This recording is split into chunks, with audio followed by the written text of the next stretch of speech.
The HBAR ecosystem is set to explode. And HBAR CEO makes some comments that makes me just reshape my entire thinking about HBAR. We'll talk about it today and we'll listen to HBAR CEO Lehman Baird in a interview that he did. And I promise you, these comments will reshape your entire thinking about HBAR. But as always, let's cue our guy, Indigo Saint. Let's get it. Boom. Let's get it. Indigo Saint in the building. Black View Investing. Let's go. Who's this producer? Best believe I was black or invested. With your money, you ain't gotta be guessing. Profits is what we manifested. So we binge on our black or invested. Best believe I was black or invested. Not course in this race, we ain't resting. We got stocks, we got crypto with a blessing. So thank God for that black or invested. What is up, crypto warriors? What is up, Black Root Crew? Please don't forget to like and subscribe. And we're about 2 subscribers away from 2,500. Let's get there, guys. And next stop, 3,000. Yeah, let's get there. Let's see who's in the house here. What's up, Fast Willie Jackson? Let's get into it here. Let me share my screen.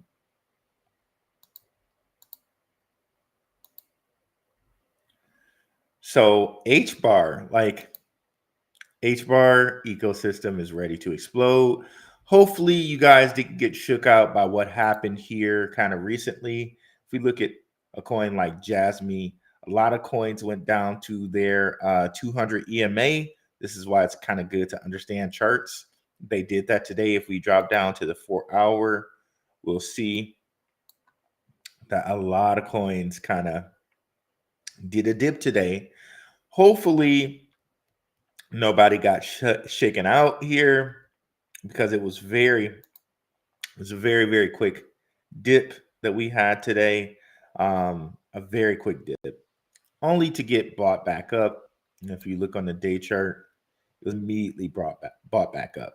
Jasmy slipped under 3 cent, excuse me. It was immediately bought back up. A couple other coins slipped under or slipped down to the 200 EMA. So did LCX. It was sitting at like 19 cents for a while. Immediately bought back up. So I really think central banks are buying right now. But what they're doing is they're shaking out retail. They're shaking out retail big time. So I'm hoping you guys weren't one of the ones that got shook out.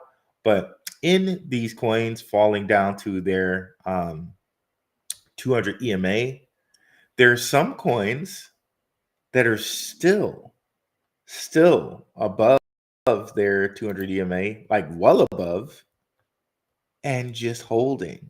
What are those coins? One of which is HBAR. It is nowhere near its 200 EMA. As a matter of fact, it is just chilling here at about around 27 cents. And it just keeps, like, it hasn't gone under 25 cents in the last month or so, right? And to me, I believe this is just central banks buying. Okay. Other coins like this, XRP, it has not dipped below, like it was at $2. It dipped to $2 at the end of the year, and it has not hit $2 since. So, these ISO coins like an XRP, like an XLM, like HBAR, have not dipped down to their 200 EMAs like Jasmy and LCX, which are both of which I'm very high on. They are just getting bought. By the way, same thing with Velo, has not dipped to its 200 EMA like an LCX, like a Jasmy, but again, both of which I'm very high on. But they just keep getting bought. And in Velo's case, has not dipped below 2.3 cents for like, well, let's be a little fair. Hasn't dipped below 2.4 cents in a month. Okay, and just keeps getting bought. So very, very high on coins like this. And the coin we're going to talk about today is HBAR. Okay. Now HBAR just continues to get nothing but news, more news, and more news. And it just chills at this price. Like, it's insane. Everybody's talking about XRP. Like, and XRP has kind of become a little bit more mainstream with the, Brad Garlinghouse taking pictures with Trump and all this type of stuff. Nobody talking about HBAR. It's still, like I said, it's still one of those coins that's just chilling and has maintained a very consistent price over 25 cents. Okay. So, very, very high on HBAR. And let's just show you some reasons why I'm high on HBAR. I know I've showed you before on the company's website who's all attached to this, but if I go to their Twitter, on HBAR Foundation's Twitter, they have two Twitters. They are X's, if you will. It's HBAR Foundation and then Hedera. Okay. And if you look at who's all on their council, first of all, you have the coin Chainlink is on their council, but Fortune 500 companies Boeing, Dell, T-Mobile, Google, IBM, Hitachi, LG,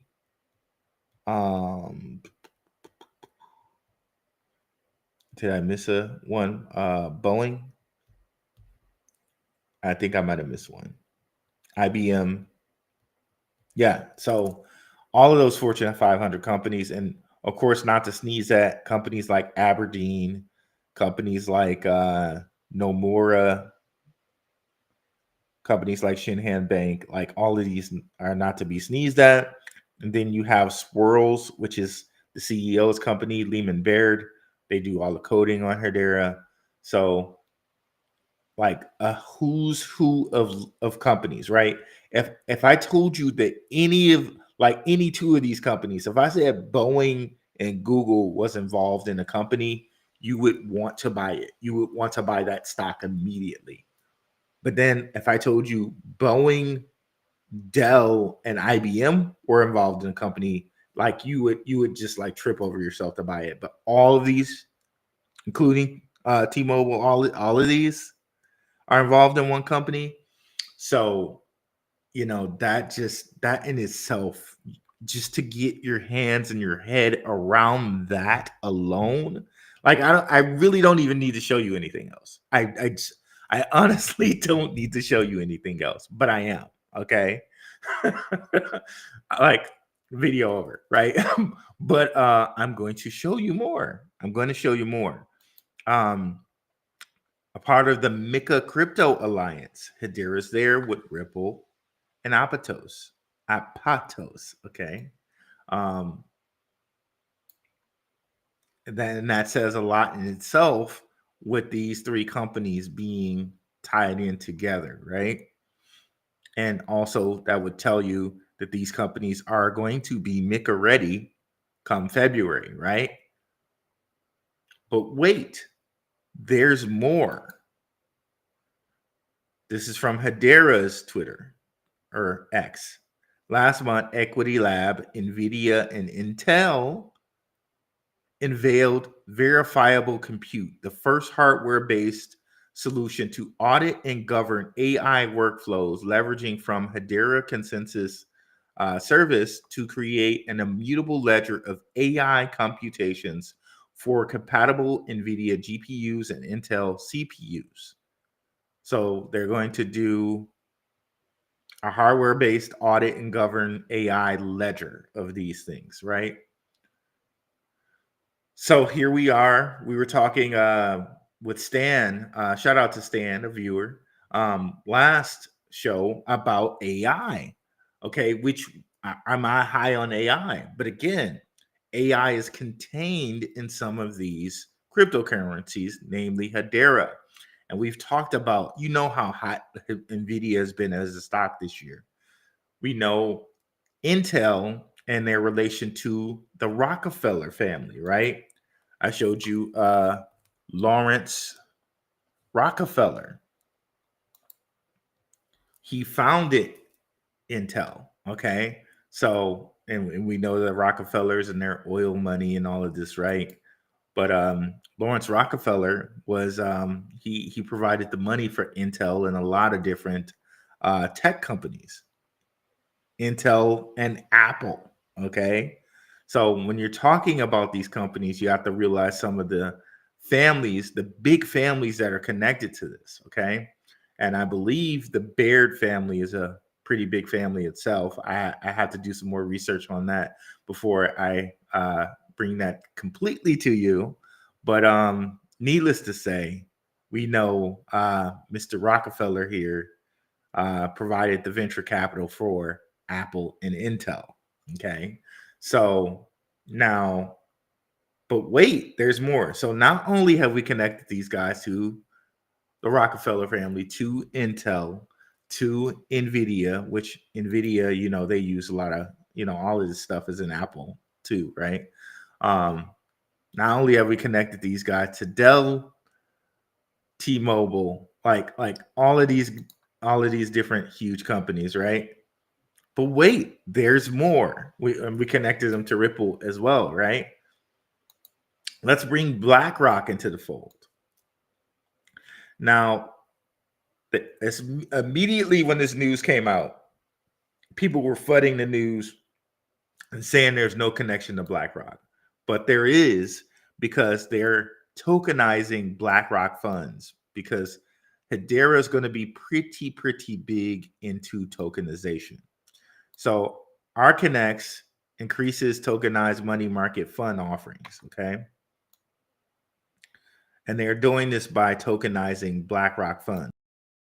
So Arcanex, the first FCA regulated digital asset exchange, broker, and custodian, today announced it's expanding its range of fund shares it offers in a tokenized form with the provision of BlackRock ICS U.S. Treasury Money Market Fund, MMF, in partnership with the Hedera Foundation. Okay, so this is huge stuff.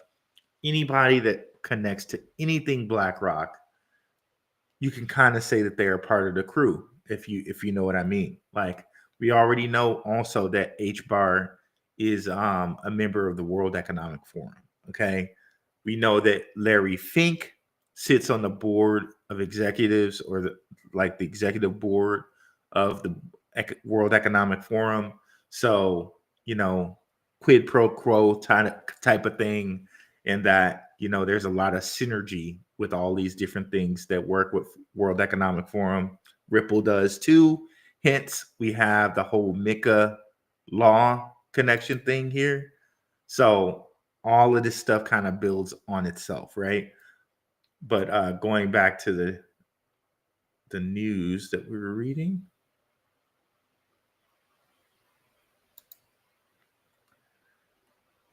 The additional BlackRock MMF, along with the existing offerings, are all available directly on the Arcanex, or I'm going to call it Arcanex. Correct me if I'm wrong, guys, but that's what we're going to call it right now. Platform, as well as through connected networks. The first transaction of tokenized shares on the BlackRock FF or MMF, which was also tokenized on the Hedera, the open source proof of stake public ledger, was completed across the Onera Fin peer-to-peer digital asset network. Now, Onera, we could connect these guys to Mr. Tim Draper here. Draper, Goran, home. So Onera is connected to one of the many Tim Draper VC firms.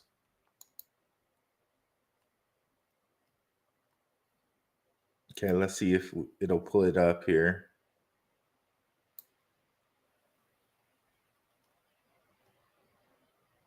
Draper going home. So Onera is one of the blockchain platforms these guys started. They're like many of Dubai companies or Indian companies. I guess the website is no longer up. It used to be. It isn't anymore. But some of the investments, maybe Crunchbase will let us see. Maybe it will, maybe it won't. Okay, but you can see it there. Onera is one of those investments. Okay, well, we already saw it, so that's all we needed. So here it is. Tim Draper connected again, right? So gotta love that. Gotta love that. But wait, there's more. There's a little interview that I'd like us to listen to. Fair use. What's up, guys? Let's continue here. We'll get to the comments as always at the end. If there are any questions, just put them in the chat and we'll get to them. Let's see here. Let's kill that. That's not what we wanted to listen to. Okay, so let's listen to this. I believe I checked the button, but I can't quite be sure of that. So I'm going to kill this, stop screen sharing, and bring it back. Entire screen. Okay, so now I know for sure. I press the button here. And let's get into it here. And let's listen to Lehman Barrett himself. Shout out to this content creator, which I'll share this in our Telegram. Shout out to the Telegram. If you are not in the Telegram, it's free for now. Totally free for now. Links are in the description. I will put a link to this video. So if you want to watch the entire, hour-long video. This is from 3 years ago, but I think it's still relevant. Some of the things that Lehman Barrett are going to talk about here, a lot of he's going to talk about here are definitely still relevant. But if you want to watch the entire thing, you can come over here and grab the link. But shout out to this content creator here. I'm going to say Dennis Garda is his name. And pretty big channel. This has been viewed almost 50K times. So shout out to the Hedera community. But let's listen to this. We're going to listen to Lehman's background, and we're going to listen to another thing here. And I'm going to point out a few things while we're listening. And as always, we're going to listen to it in a faster speed than normal.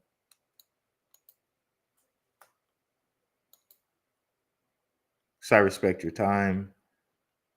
And let's make sure the volume's up here. Okay, there we go. And we're going to play here, right here.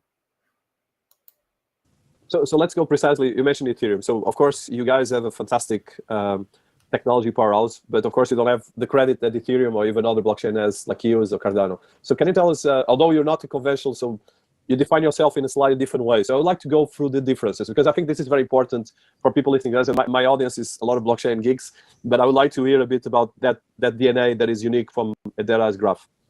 Sure. So Hedera is built on Hashgraph. So what we do is what every ledger does. Transactions are put into order. They are given timestamps. I guess not every ledger does the timestamps, but they're given timestamps. Most ledgers do that. We put them in order, and all of the computers in the network are agreeing on it. So that's traditional, and then we interpret those transactions. So you can move cryptocurrency around, you can mint tokens and move tokens around, you can run smart contracts, you can save files. We have that, and then you can also, if you want, create other networks. Basically like private networks. You can do it on Hyperledger Fabric, you can do it on E3 Core, whatever you want to do, and then use us as the consensus. So one of the things he pointed out there is you can do this. Hedera's consensus service connects into R3's Corda. It connects into that. So that's one of the things he mentioned. And one of the things that I'm always captured with, or I always notice, is that when I hear Lehman Baird talk, this guy is a true tech guy. He is a professor of computer science. Like, tech really excites this man for like 100%. This is exactly who he is. He loves tech. Okay. So extremely intelligent man. Like, I know, like, a lot of times you see like professors, and like maybe not a lot of them are intelligent, like they got there some, but this man, he is an extremely intelligent guy. And he's truly excited about tech. Okay. So if there was a guy that you would want your hand, like if there was a CEO, in my opinion, that would be able to lead the tech of his platform, I believe that Lehman Barrett's that guy. He's definitely that guy. And also, since he's so excited about tech, I think sometimes he lets things slip that, say, like a Brad Garlinghouse, who's like more just like the business type of CEO. Like, I think Lehman lets things slip because tech actually really excites him. So he's not as strategic as Brad in the way that he says things, because he's truly excited about the tech. So let's continue to listen here. Consensus engine. Use the public ledger with all of those trusted nodes. Let's go back just a second here. You can mint tokens and move tokens around. You can run smart contracts. You can save files. We have that. And then you can also, if you want, create other networks, basically like private networks. You can do it on Hyperledger Fabric. You can do it on E3 Corda, whatever you want to do. And then use us as the consensus engine.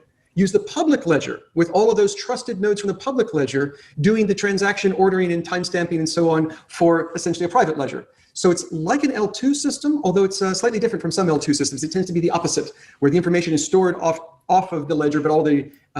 So he did a very great job there of concisely saying what the Hedera consensus service or platform is. That you could basically use them as a layer 2 for consensus, right? Now, think about all these different networks, or all these different companies. They could basically use Hedera consensus protocol as consensus for whatever they want, right? And have a ledger and blockchain attached to it. So from T-Mobile to a Dell to a Boeing, Defense, all of these guys, everyone in that council could use Hedera consensus protocol, which is very fast with the hash graph, to do almost anything they want. That extremely excites me. Okay, extremely excites me that basically you could spawn off layer 2s on Hedera using the Hedera consensus protocol. But let's continue. Consensus is happening on the ledger, so we have that too. So we offer a number of different abilities, including this consensus service. The reason we're able to do it is because it's just incredibly fast. Right now, on the public ledger that's running right now, we have slowed it down to only 10,000 transactions per second. And we like that. He said they slowed it down to 10,000 transactions per second. Slowed it down, bro. Like that's extremely important. And I think Brad Garlinghouse might have not mentioned something like that, but I think since Lehman Baird's actually excited by the tech, he mentioned that. I don't think that that's something that he probably, if he was like the business savvy, I'm keeping everything under the hood, like covered up type of person, he would have said if he was that guy. But since he's the guy who's actually excited about the tech, he lets you know that they slowed it down. Okay. So they're capable of making it way faster than whatever they report to us. So let's continue on here, but go back because that deserves to be heard a second time. Contracts, you can save files. We have that. And then you can also, if you want, create other networks, basically like private networks. You can do it on Hyperledger Fabric. You can do it on E3 Corridor, whatever you want to do. And then use us as the consensus engine. Use the public ledger with all of those trusted nodes from the public ledger doing the transaction ordering and timestamping and so on for essentially a private ledger. So it's like an L2 system, although it's slightly different from some L2 systems. It tends to be the opposite, where the information is stored off of the ledger, but all the consensus is happening on the ledger. So we have that too. So we offer a number of different abilities, including this consensus service. The reason we're able to do it is because it's just incredibly fast. Right now, on the public ledger that's running right now, we have slowed it down to only 10,000 transactions per second. And we will increase that to a large multiple in the future. But right now, we just slowed it down to a mere 10,000 per second, which is pretty fast. Other ledgers tend to be a lot slower than that. And the reason is because of the underlying math of the hash graph itself. The hash graph itself works in a crazy way. So I can go through it just briefly if you're interested, but it has a I'm interested. Okay. So here's the idea. We want to put things in order. So you give your transaction to one of our nodes, that node spreads it to all the other nodes. What's the fastest, simplest way to spread something? You do a gossip protocol, which is just brain dead simple. Every computer just says, okay, I'm going to pick another computer at random and give it the transaction. Now you have 2 computers. Then they both just pick someone at random and give them the transaction. Now you have 4 computers, and it just blows up exponentially, 8, 16, 32. Every ledger uses gossip to get information out because it is incredibly fast and super resilient. 8, 16, 32. And by the way, that's how chromosomes work. So cells in your body, that's how they blow up. They start and they multiply in that exact same manner. So they just basically took how the human body works and how cells work and made it computer, like digitized it. If you guys are familiar with the whole kinetic principle thing or kinetic principle thing, in that as above, so below, that's exactly what they did there. And we're going to get into those principles on a separate channel at some point in time. I know I've talked about them before. Like I went on Simon Family Investments and talked about the hermetic principles, of which there are 7. And, we'll get into it again and on another show. But yeah, that's exactly how our chromosomes work. But let's go back and continue again. Spreads it to all the other nodes. What's the fastest, simplest way to spread something? You do a gossip protocol, which is just brain dead simple. Every computer just says, okay, I'm going to pick another computer at random and give it the transaction. Now you have 2 computers. Then they both just pick someone at random and give them the transaction. Now you have 4 computers, and it just blows up exponentially, 8, 16, 32. Every ledger uses gossip to get information out because it is incredibly fast and super resilient. If an attacker shuts down one of the computers, we don't care. Gossip just spreads around it. It doesn't really hurt. So it is incredibly resilient and incredibly fast, and that's just to get the information out. The problem, of course, in most ledgers is in all ledgers, you have to figure out, well, now what order do we put them in? Because if we spread out these transactions with gossip, every computer gets them in a different order. Each node will have seen the transaction in a different order. We have to all agree. And we have to assume that some of the computers are malicious. We have to assume that, maybe almost a third of the computers are malicious and they will lie. They will collude with each other. Well, we won't go so deep into that. But the thing to take away from that is that they slowed down the protocol. It's capable of going way faster than whatever they report to us. And then I would like to get into this, and let's listen to this here. 907, something like that. So can you tell us a bit about, because of course, normally people talk about, like when you talk about top 10, top 20 cryptocurrencies, Ethereum graph doesn't appear so much as a lot of others. Although you have... And this is from 3 years ago. So it didn't appear then. It is now like in the top, I don't know. It's at least in the top 100, I believe. Volume of $500 billion per day, which is quite impressive. Could you tell us a bit about, first of all, I know that empowers the platform, the currency, but I would like to talk and compare your currency, of course, the value with a lot of other, well, not in the comparison, but what is unique about your currency, but as well, a bit of the work you've been doing around that, because of course, there's a massive community. We're talking about one of the biggest in the planet. Sure. So what is important, You brought up price, I'll talk about price. But what is important is not price. The important thing is we're building a project that will last for 100 years. We're building a 100-year company. We're trying to build something real, and we're getting huge traction. But it is nice to see the price went up tenfold in the last few months. So it was that comment right there, that we're building something that will last for 100 years. And usually when people say that, you think they're like exaggerating, like it's hyperbole or whatever. But when you look at all the different companies that are involved with Hedera, right, you realize that what he just said is not hyperbole. It's not at all an exaggeration. So that's not important. Hold on. Let's escape this. So when you realize, and I'll let him finish, but when you realize that's not a hyperbole, and you realize that all these different companies are part of Hedera, right?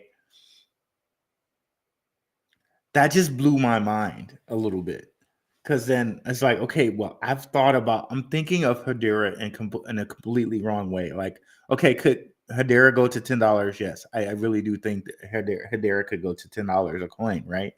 And quick math there, if Hedera went to $10 a coin and you had 100,000 of them, that's $1 million. But what that then made me think about was companies like Ford, right? Companies like this where they're 100-year companies, right? And we have the opportunity to invest on the ground level. So I looked up Ford, and I looked up when did Ford start giving a dividend, and they say 1956. I'm looking here, and it doesn't list Ford until 1968 on the NASDAQ. So I guess it was privately held until that point.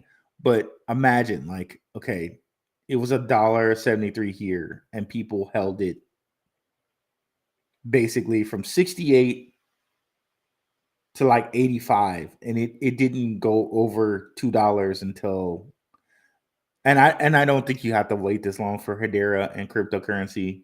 But anyways, but just bear with me here. Let me finish this thought.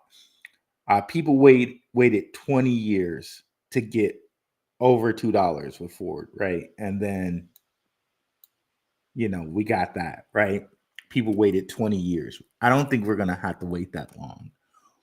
But when you think about it in this manner, right, that it's a 100-year company, how many people have been collecting Ford dividends since 56, since 71, since 79, since 86, right? When you think of it like that it's a 100-year company, that changes your whole, or at least for me, I should speak for myself here, because it's not financial advice. None of what I'm saying is financial advice. It could go to zero tomorrow. All of that jazz. Like, but if you think about it as a 100-year company that you can collect dividends or staking from for the rest of your life, then it rings a lot different, doesn't it? Like, and you can see here where Ford basically over time went from like 70 something cents. Let's see here. Over time went from like 70 something cents all the way to $35. And I'm sure there's some stock splits in here and stuff like that. And we're not going to get any stock splits with Hedera. But just think about something going from 70 something cents all the way to $36, $37, right? And again, people knew what they were holding here with Ford because it was the first of its kind auto company, right? But they still had to wait almost 20 years to cash in, right?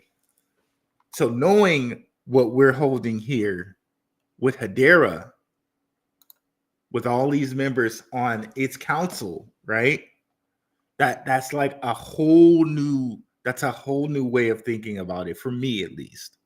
Okay, now I'm not holding necessarily this cryptocurrency that I'm waiting to get to $10, of course, and it's always a good idea to take profit, right? But then when I'm thinking about holding a company that's a company that's built for 100 years, okay, maybe I never cash in some of my Hedera, right? Maybe I never do that. And, for me, that's going to be maybe my choice for some of my Hedera. Some of my Hedera I'm going to be holding for, for 100 years or however long I'm here, right? That freaking blew my mind. Okay. And let's get into that a little bit more, but let's let Lehman Baird finish here. But I don't know. What are you guys thinking? What does that mean to you? Because for me, that kind of blew my mind. And this company is built to be a 100-year company. It is built to be a 100-year company with all those. And I don't know why it keeps not letting me show this, but I'll just go to their website then, because it looks better the way they have it in that round circle than to just show it this way, the way they show it on their website. But hey, we'll go to the website.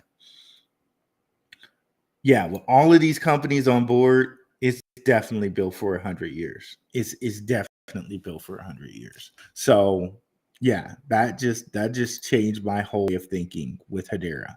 Okay, but let's continue to hear what Lehman Baird is saying here. What's important is not that we went up tenfold. It's also fun to look at it compared to the market, or compared to Bitcoin. If Bitcoin's a proxy for the whole market, it's gone up a lot. It's been a beautiful. In fact, I think reached an all-time high just a few days ago compared to Bitcoin. So and that was 3 years ago, right? And now, imagine now this market in which it's going to be crypto friendly. It's going to give a tax break to American cryptocurrencies, which Hedera is one, right? And one with Blackrock connections, Draper connections, World Economic Forum connections. You get the picture, right? But let's have him finish here. None of that is important. What is important is that the entire project has been well designed. And part of being well designed means we designed the cryptocurrency part of it well. So what is the cryptocurrency? It's the HBAR. It is a fixed supply. It is not inflationary, nor deflationary for that matter. For greater predictability, you want a fixed supply. There's a fixed supply of HBARs. The way it is used is you have to use it as the fuel on the network. Every time you do a transaction, you pay for it in HBARs. I told you it was 1/100th of a cent, a 10,000th of a US dollar. And that is how we peg it. We keep it at that value. But of course, you can't pay dollars yet, CBDC. That is also important. He said we peg it. We keep it at that value. So, again, like, that was really something for me to hear something like that they keep it at that value. So again, what happens when the day comes where they don't keep it at that value and they allow it to go to where Ford went, right? Where it went up to like $50. Of course, you would probably want to take some profit at that point in time, right? And the chart will tell you when that time is for you, right? I'm not saying it's $50 for you. I'm not saying it's $10 for you. I'm not saying it's $5 for you. You have to pick that point for yourself. However, if it is built to be a 100-year company, and I do think it is, right? You may want to always hold Hedera and get dividends from it, right? That's just something to think about. But it's interesting to hear him say, we peg it at that price. Is it hard to believe, like, with all those companies and also Chainlink as a partner, right? And Chainlink is like basically the money, the AMM for the entire market, with its Oracle, right? Is it hard to believe that they have an AI or these market makers that can peg it at a certain price? No, that's not hard to believe at all. It's not hard to believe at all. CBDCs are an interesting concept, but right now what you have to pay for is HBARs to do anything. Actually, even with CBDCs, I imagine you'd still be paying in HBARs, but there'd be conversions between them. But you'll be paying in HBARs. The amount of HBARs you have to pay goes up and down as the price of HBAR goes up and down. So you have predictability in your pricing, but you pay in HBARs. HBARs are the only way to use the network. We have to have a cryptocurrency for that. In addition, it's a proof of stake network. And the idea is to have the HBARs be the stake, and therefore it's part of the security of the system. And we're being very cautious in how we're rolling it out, but we're starting off with permission and going to non-permission and so on. But in the end state, all of the security comes from the HBARs. And so we have to make sure that's secure. And we're doing that. HBARs are also what is currently managed, a lot of them, you talked about some of them aren't circulating yet, they're being managed by the council to make sure that nothing bad happens, like they all get dumped on the market at once or something. The council manages the HBARs. And the council has multiple committees, and it is the council members that vote on these things. And that's important too, because who are the council members? The Dells, the Boeings, the Googles, the biggest companies in our realm, in our world, right? Some of the biggest companies. Google runs the internet, right? And they're a council member. They're attached to World Economic Forum, which runs basically everything, right? Boeing, Dell, like all the biggest companies in our world, defense companies, computer companies, right? And they're attached to Intel, they're attached to NVIDIA. Like, it's mind-blowing, right? It's mind-blowing. And you have the chance right now, you have the chance to get it at 4 cents, right? I told people, I told the patrons, I told people HBAR, HBAR, HBAR, HBAR. People can attest to this. Please, if you're in the chat and you know I've said HBAR so many times to people, right? So many times, right? But we haven't done an HBAR show in a while. So again, I'm saying HBAR, even at this 27-cent marker, right? If you imagine it's a 100-year company, 27 cents is only the beginning, right? And if you can imagine just what he said, they peg it to that it can go much faster. We slow it down, he said, right? The council manages this, right?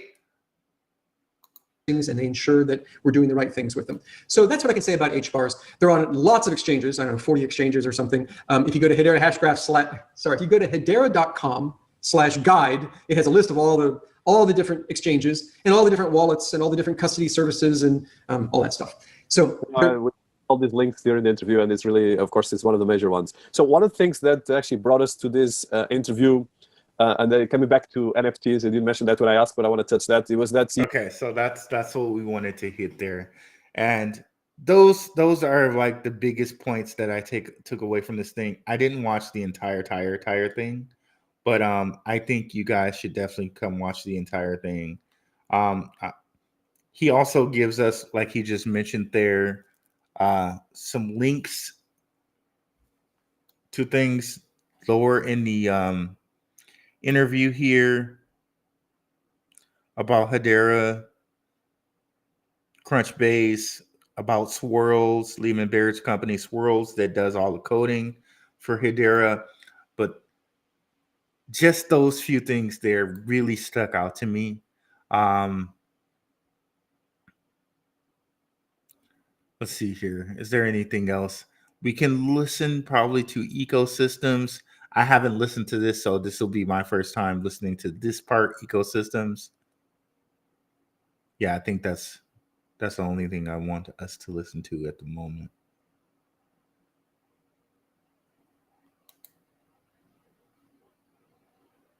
Every corner of it and every part of, I think, society in general. It's not just the normal economy. And I think we are going to see that. I can talk about why I believe it. It doesn't mean that tokens do everything. No one tool does everything. But this is a tool that's going to seep into our life in every part, in our economies in every part. Tokenization. Okay, let's go back. What was he talking about where he couldn't talk about something maybe?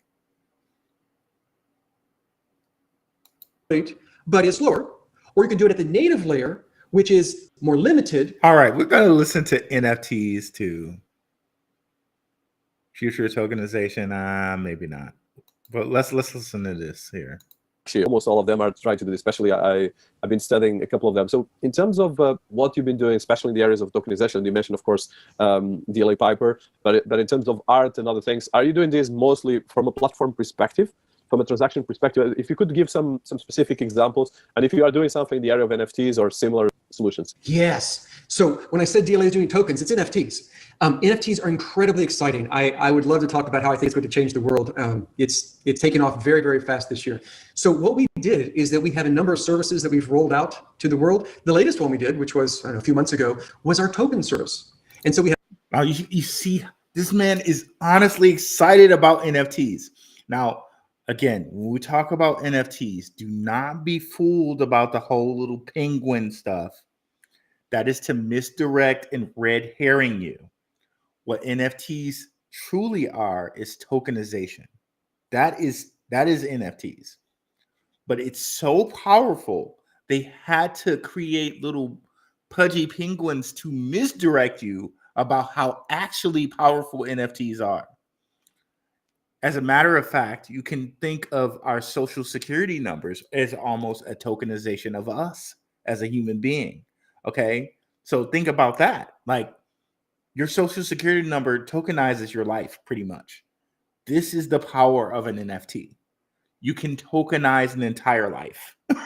like think about the gravity of that.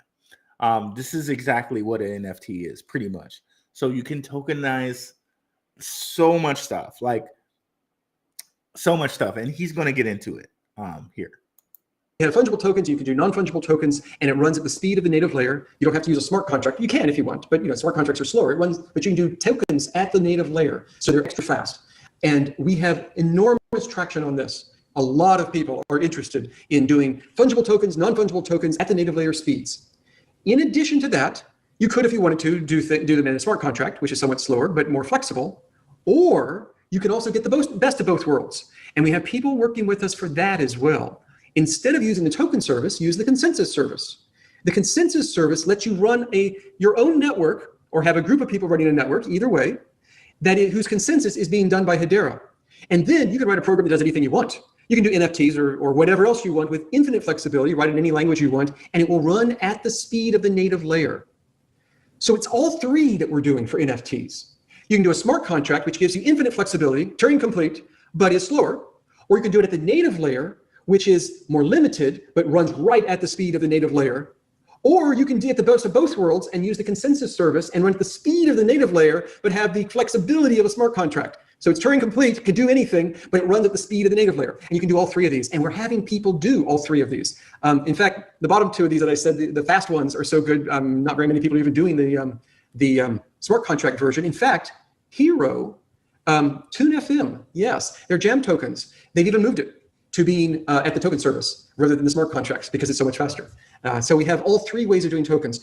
I think it's easy to overstate things, to say everything in the universe will be tokenized. That's not quite true. But what is true is that ledgers and tokenization is going to seep into every part of the world economy, every sector, every corner of it, and every part of, I think, society in general. It's not just the normal economy.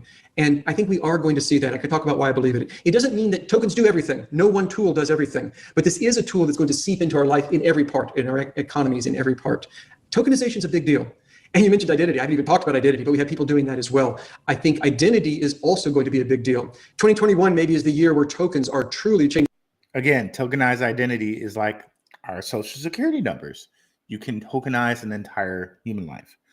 You can tokenize a house. You can tokenize a car. And in that, right, you don't need to have the house. You can tokenize its identity and run it on a very, very fast network. Again, like he said, it would be ridiculous to think that everything can be tokenized. But in thinking about everything being tokenized, you're tokenizing stocks. You're tokenizing, gold or a commodity, right? There's so many applications for it that it's crazy to kind of even like distill it down to a single thought. But again, the thought of just tokenizing a life or a car or a real estate or a commodity, just those things are enough to say, okay, this thing is very, very, very powerful. Just that is enough to say, well, if you can do that with Hedera, how much is it really worth? Just that alone is enough to say, okay, well, if Hedera and Ripple can do that, like there's not a money limit you can put on these things, right? Like there's like, shout out to my guy Maximus Crypto and like how he combats when people say there's not enough money in the world. Well, if you're tokenizing all these different things, there's no money cap on these things and what they can do, right? There is no money cap on these things and what they can do. As a matter of fact, just from Lehman Bear's own mouth, they limit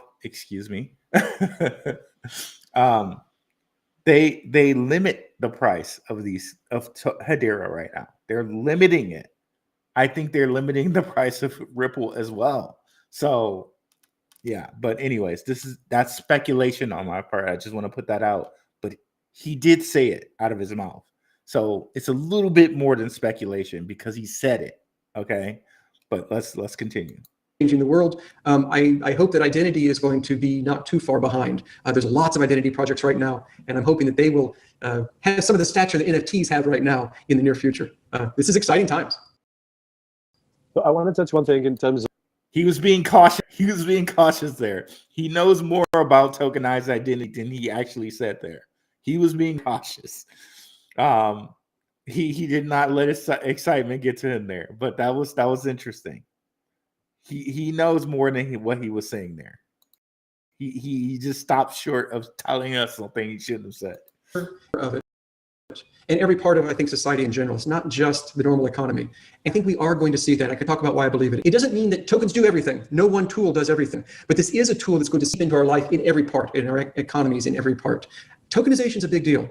And you mentioned identity. I haven't even talked about identity, but we have people doing that as well. I think identity is also going to be a big deal. 2021 maybe is the year where tokens are truly changing the world. I hope that identity is going to be not too far behind. There's lots of identity projects right now, and I'm hoping that they will have some of the stature that NFTs have right now in the near future. This is exciting times. So I want to touch one thing in terms of the ecosystems you're building. So you mentioned the corporate ecosystem and this case study. So let's say one of the things that made, of course, Ethereum the biggest platform for blockchain worldwide is the community of developers around the platform. And even Cardano, even if Cardano, it's a bit more tricky because there's not really a lot of case studies. There's most like scientific academic papers. And in your case, you have already the velocity of processment of payments and other things. So in terms of developers listening to us or organizations, can you tell us how you've been building the community? You mentioned UCL. I've been actually working with UCL as well. But what other communities are building around your platform? And these cases are more driven by corporations, or you have a mix of corporations and as well community of developers? Yes, it's a mix. So we have corporations that I've talked about. We also have community, individual people. Some of the applications I'm talking about are started by individual people. Some are started by big corporations. You have startups that are kind of in between. We have thousands of developers. We have developer evangelists that go out to those. We have things like, well, here's one. When you have individual developers, what they often will do is start building tools like the SDKs to let you use the system. So we have 3 SDKs that we've built. You can write your code in Java or JavaScript or Go and use one of the SDKs that we've written, the software developer kits, to make it easy for you to write your program.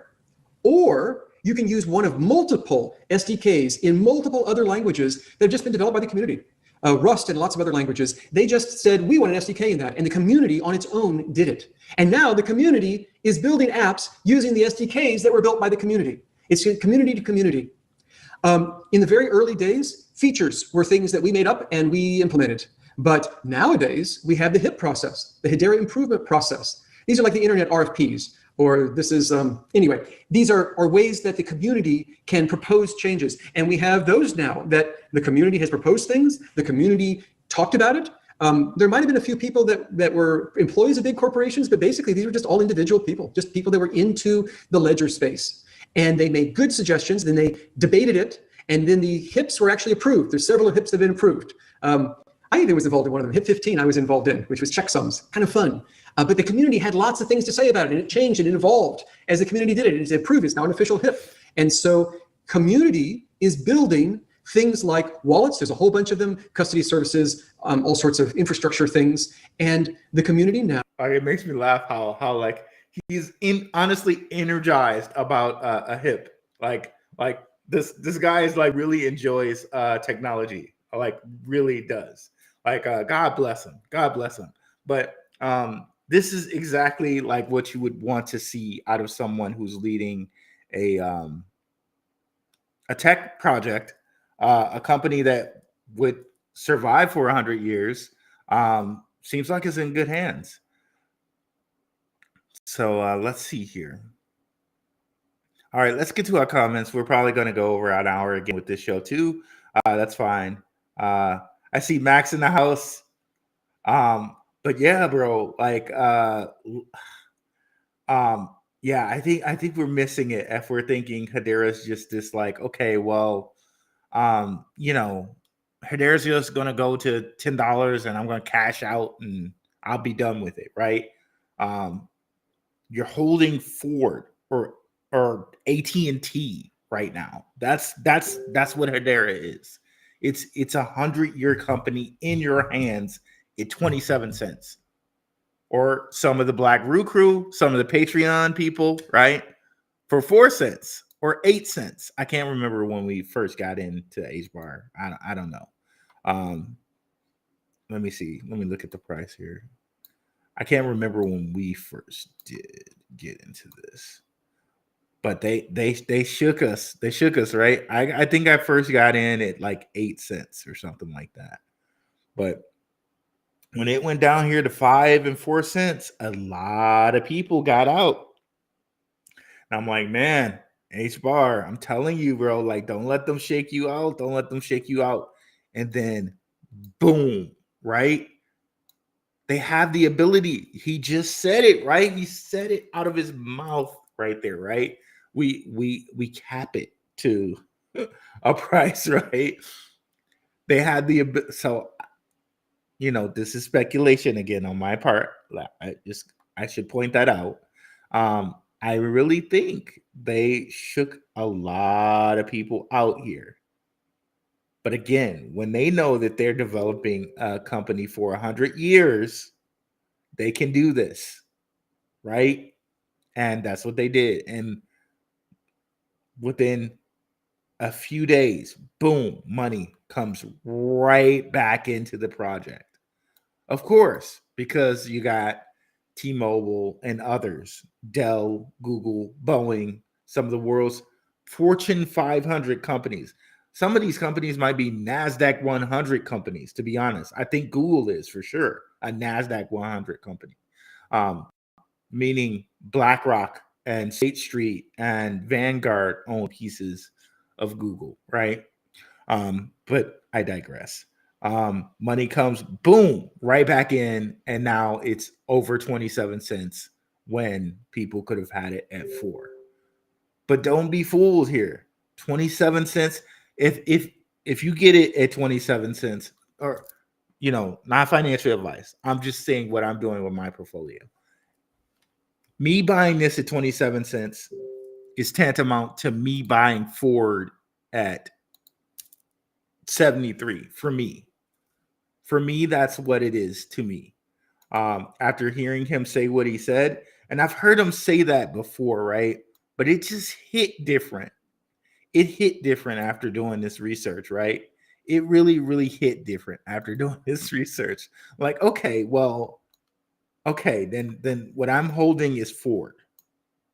Okay, what I'm holding is AT&T.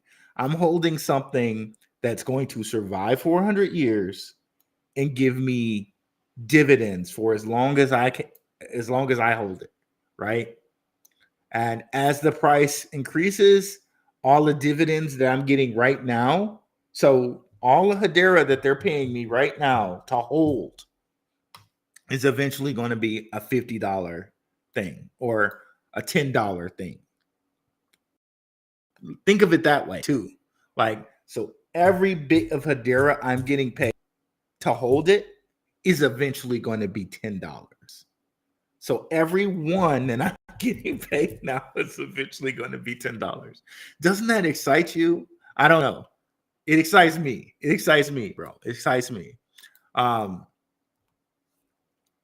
So, and on that note, right, that I'm holding AT&T or that I'm holding Ford, that's just mind blowing, right? For me. And I think that's a different way to transform your mind when you see, okay, Hedera could go down to 10 cents tomorrow, but hey, I know what's coming, right? It could go down to 10 cents tomorrow, and I know $10 is coming at some point.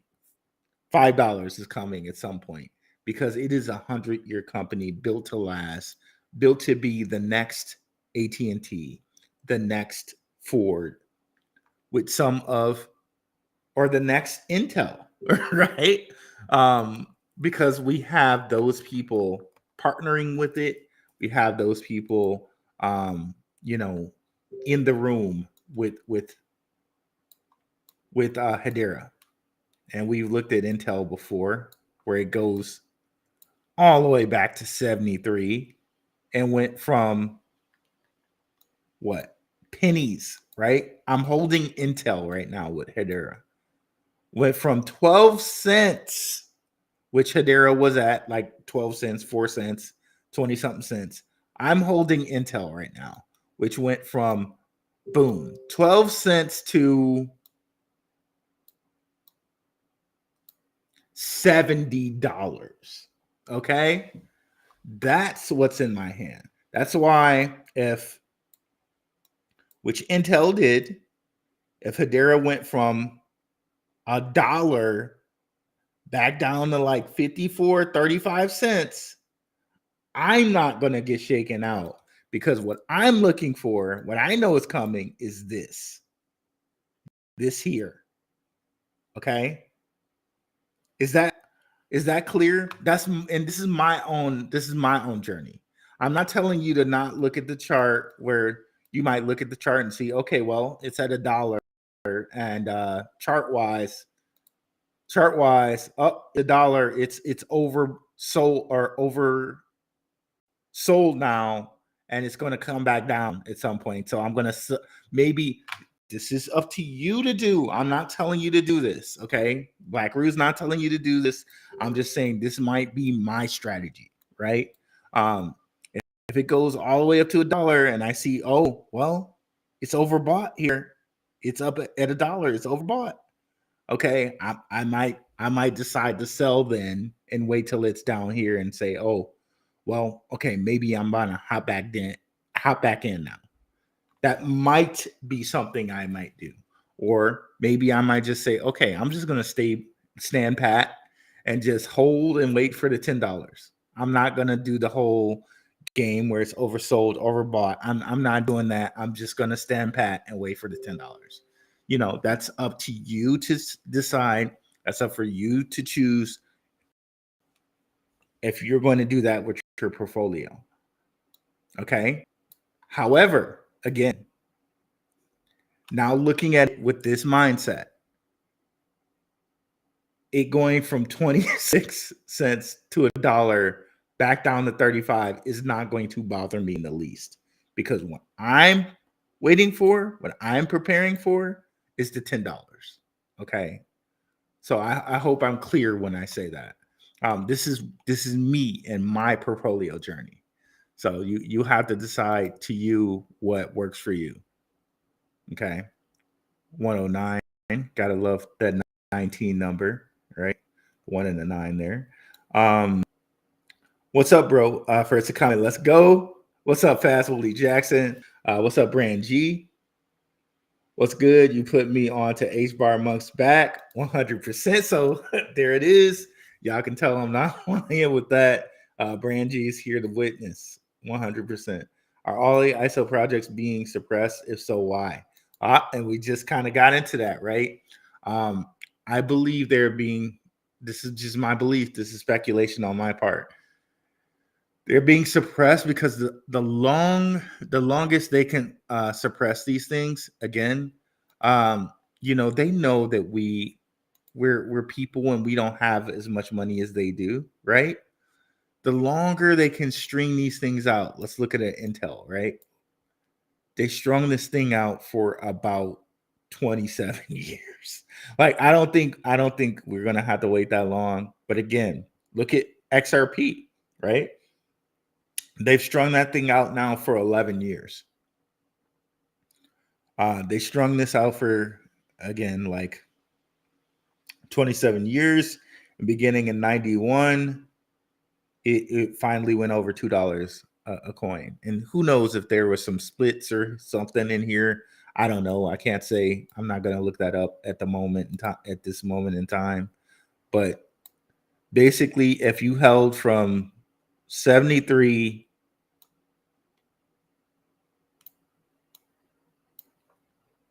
to like 0000, you had to wait basically 27 years, which is an interesting number because I think 27 is 3 times 3 times 3. So basically you had to wait 27 years to hit it big with that $70, right? Again, with crypto, I don't think we're going to have to wait long. And again, with some of the XRP people, if we go look at XRP's longest chart, these people had to wait since 2013 to get where they are right now. And, Max is in the house. I saw him and Will Fix's video where they said XRP to $1,000. And I think they made a good case. Yes, and that's $1,000 a coin. I think those guys made a good case. But if we're to be conservative and talk about just this bull run, $100, I don't think that's out of the question. But do we know? Do we have the crystal ball to say when that $100 or when that $1,000 hits? No. But again, you're holding Ford or you're holding Tesla or you're holding AT&T right now by holding one of these, right? So that's just my thought on it. Yeah, buddy, let's get it. Root of Truth HBAR ecosystem is going to shock people. I did something crazy. What'd you do? What you do, Shook Focus? Shout out to our guy, Shook Focus. Definitely come over here and check out Shook Focus's videos. Dovu is one from the HBAR ecosystem. That's something that you definitely might want to look at. We have it here where these guys gave $100 million climate-focused impact fund, declaring Dovu as an inaugural grantee, right? This is Dovu. They gave them 100. It didn't disclose how much of that 100 million they gave Dovu. And maybe Shook Focus has some more information on this, but it says here. And of course, HBAR has worked with people like UN because they work with the World Economic Forum. They're talking about other Dovu things like Tune FM, Galaxy, other things in their ecosystem. We can see here. Okay, yep. The first recipient of this $100 million, a Welsh blockchain company called Dovu, has been granted an undisclosed portion of the $100 million treasury to pursue their open technology to develop publicly transparent mechanisms such as their audit to verify carbon offsetting data. Now, here it is. Here's a reason to use the Hedera consensus protocol to use it to track and trail carbon offsetting data, okay? And tracking basically carbon debt and carbon credits, okay, using Dovu, okay? So come over to Shook's channel and you can get some more information on Dovu? Could we see a supply shock? And like we were talking about early on in the video, if I can get my my mouth straight here, you can see here. Did we? Okay, it's because we're on the week chart. You can see here that Hedera is way over the 200 EMA, but if we go to Dovu, it's, well, you can see here it's over its 200 EMA. It didn't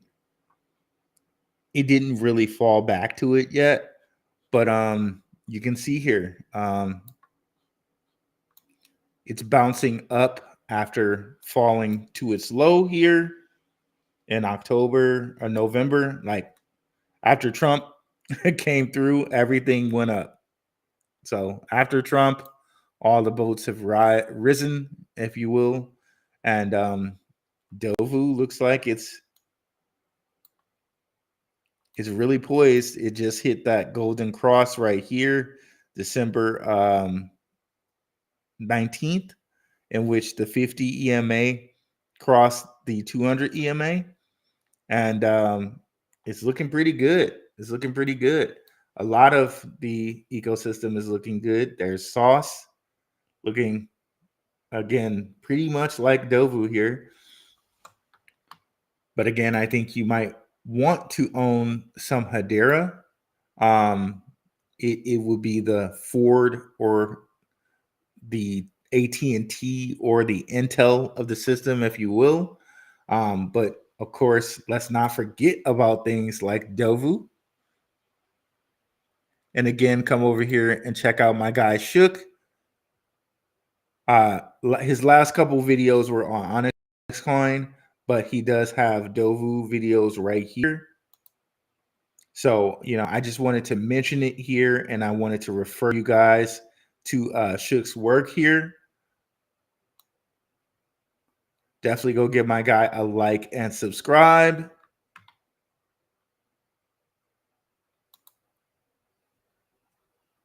Let's continue on here. Fastly Jackson beat me. Brand G in the building. Did Hedera fill all their general counsel spots? I believe they have. Again, we were kind of looking at that. It wouldn't load properly for us, but we'll go back over there again. It's really awesome to see all of those spots from Hedera there. Man, it's just like, it's kind of hard to say something is slept on, but it is slept on, and everybody wants to say that, right? Like everybody's the underdog, right? Yeah, not everybody's the underdog. Shout out to Underdog Research Channel. Only one underdog out here, and that's our guy Underdog Research Channel. But back to Hedera here. Like, that's the important underdog right here. Yeah, like it's amazing to see kind of all of these in the circle. I don't know, it just hits different for me when I see it in the circle like this. But yeah, like this whole like right side of this circle is just amazing. And then the left side is the, like the other companies globally, the Shinhan banks, the Standard banks, the Abeens and Wipros of the world, Nomura, right? This is all like the BRICS portion of the world, if you will. Like back in the day when I was a contractor, Wipro, I did a contract with Wipro. They were my contracting house. So I know these guys, they really rose fast. Wipro did.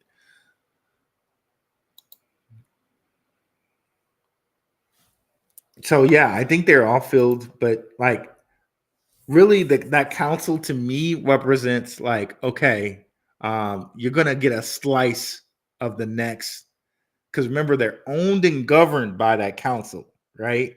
So anybody who's coming in there is saying, all right, we want a slice of Ford, okay, and we're willing to back our money, and we're willing to like kind of quid pro quo you, like we're gonna back you but at the same time, we're going to use your technology. That's what I'm seeing with this, right? So not only are we backing you, we're going to be a part of you. We're going to buy your coins, and we're going to use your technology. So if you think of it that way, right? If you think of it that way, that should also just completely blow your mind, right? So they're owned and governed, and they're holding, because remember, Lehman Bear just told us the council controls the access to the token. The council control it, makes sure it's secure. So it just completely blow your mind there. You're now really kind of actively having a piece of T-Mobile and Google and IBM and all these different companies by owning HBAR. Like, and to me, that's almost a pretty big, again, I'm speculating, there's almost a pretty big certainty that this becomes what Intel, as far as their price becomes what Ford, what AT&T became, right, in its price. Like, it can't be understated, or it seems to me like I'm understating it even by saying this. Like, I can't possibly state properly the opportunity that investing in HBAR is, right? I don't even think I can do it justice, right? But that comparison of it's a Ford, right, 27 cents. That comparison is almost pretty much exactly what it is, right? It's just insanity to think about. It's insanity to think about. And, honestly, I feel very privileged and blessed to be at this point in time, right? To be able to say, all right, I'm purchasing something like right here. I'm buying Ford or Intel right here in 77, 78. I'm doing this essentially with Hedera right now. That's like that makes me gaga. That makes me just like cuckoo for Cocoa Puffs that I own Hedera right now. Like, slap happy, crazy, mad, and enjoyment from that right there. Let's continue on here. Pay respects to Shook. Again, Max in the house. Love it. Love it. Royalty in the house again. Finally able to catch a live stream. What's up, Tevin King? And we might have speaking of royalty, we might have a gentleman of crypto in the house. We might have King in the house. Lurking. We might have King in the house. I caught King's morning show. Like, if you guys are not looking at the morning show, the Gentleman Crypto morning show, what are you doing with your life? Definitely catch King in the morning. He hits you with the crypto news on Gentleman of Crypto channel. Hey, Shook, hey, Rue, hey, everyone. Smash the like for Rue. Let's go. HBAR. Dr. Lehman Bear is on my Mount Rushmore of smartest guys in distributed ledger technology. 100%. 100%. And just to see his love for it, man, that's amazing. That's amazing. Like, just to see his love for distributed ledger technology, that's something like, okay, bro, if I'm going to invest in something, I want to invest with this guy because he seems like he enjoys it, right? It's like, okay, well, if I'm going to invest in a team, like LeBron James seems like he really likes playing basketball. Like, he's really good at it. So I'm going to invest in that team. You know what I'm saying? Literally Mount Rushmore, LeBron James of distributed ledger technology. Hedera has amazing white paper. Can white papers be used as predictions for success? I mean, I'm sure, Stan, sure. I think just like in the whole follow the money type of thing, and we know that they're owned and governed by these guys. I think for me, like, just looking at this, like, this alone is enough for me to be like sold. And, different people attach their name to projects, right? Like just because Dell's a part of it doesn't mean it's going to succeed, right? But then when you put all of these companies in one room and you say that they're owned and governed by all of these companies, like I can't say it enough, bro. I can't say it enough. That holds a lot of weight.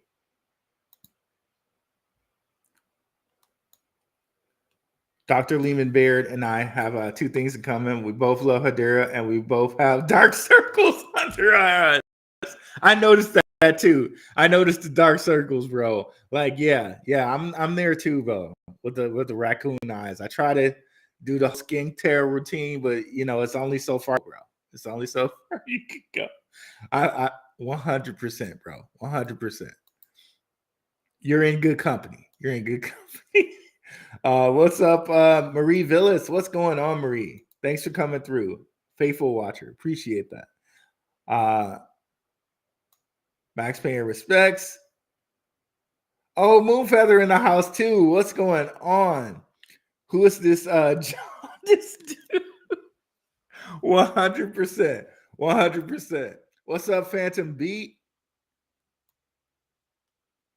Yes, indeed. He's the one who slipped and said Ripple was partnered with them. 100%. 100%. Lehman Barrett slips a lot of stuff sometimes, bro. Like, I swear there was an interview with him and like Brad, and Lehman was saying something, and Brad was just like, oh my God, this bro is letting stuff slip, and he should not be. Like, Brad was like almost embarrassed, bro. Like, like it made me laugh. It made me laugh because Brad was embarrassed, but at the same time, it's like, honestly, it's refreshing to see somebody so excited about technology.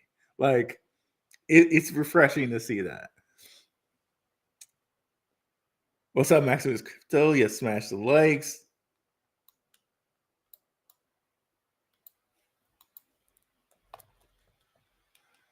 Saying, did Hedera kill community nodes? Thanks. I don't know. I'm not sure about that. There are, as we speak, scientists researching how to use DNA to be used on chain, because that is supreme data storage. Crazy stuff. Yeah, that's crazy. That's crazy. And the amount of data that DNA can hold too is insane. And I think they modeled a lot of this after DNA. And like, it's crazy to think about, guys, but a lot of this stuff is modeled, excuse me, is modeled off of the human body, like a lot of it, which is just crazy to think about, right? So if there is a creator, he did it so well, they have to model after what he did, right? As above, so below. As above, so below. Crazy stuff to think about. All right. Yes, Big Roo. Anyone notice? What's up, Leo O'Connor? Anybody notice HBAR advertisement on the taxi and Back to the Future 2? I did not see that. Along with the Ripple logo and Bitcoin, the film was released in 1989. I never saw that. Bro, Leo O'Connor, if you can come into the Patreon or into the Telegram, free for now for everyone, and share that with me. You can put it on, you see the C word, that C word right there. You can put it right there, or you can put it in general crypto chat. Either one, I'll see it. I would love to see that. I would love to see that. Let's Square, what is up? Good evening, Rue. New Jersey in the house. Tevin King buying Hedera this week. Thanks, Rue. No problem. You can bring up some very valid points here, Rue. Love the Ford example. Thank you, bro. Appreciate that. Appreciate that. Shalom, brother. What is up, Keyshawn? Petgrave, 100%. Shalom, bro. Hedera not getting persecuted by the SEC is interesting. They have been chosen, 100%, bro. HBAR is unique.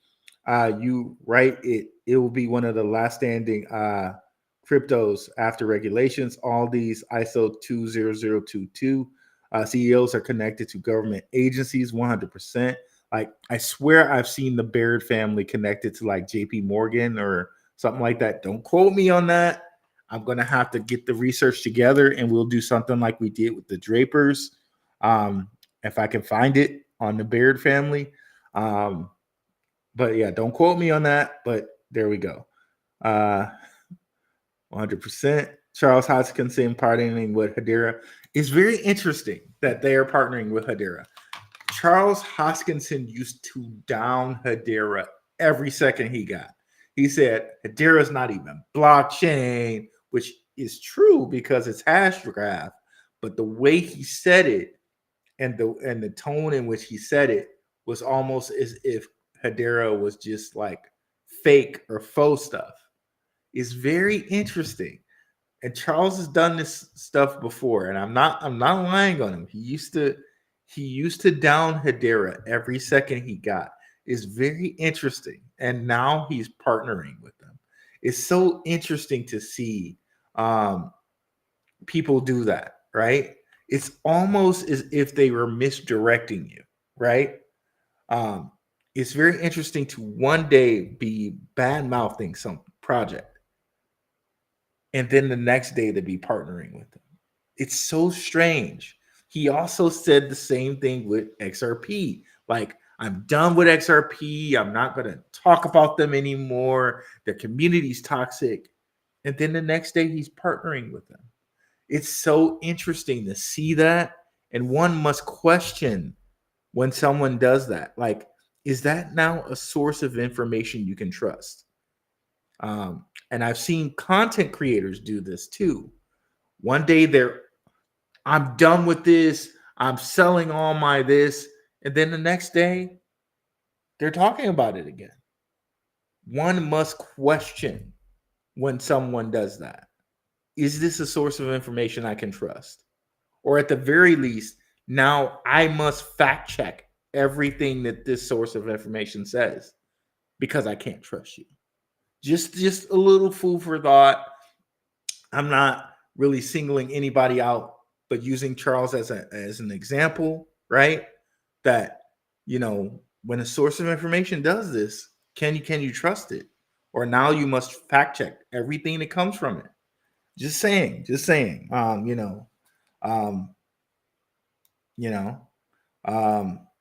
out to Cardano and Charles Hoskinson, but this is a fact. You can research his videos and see there were times where he just straight clowned and downed Hedera, but now he's talking about partnering with them. He clowned and downed XRP, and now he's talking about partnering with them.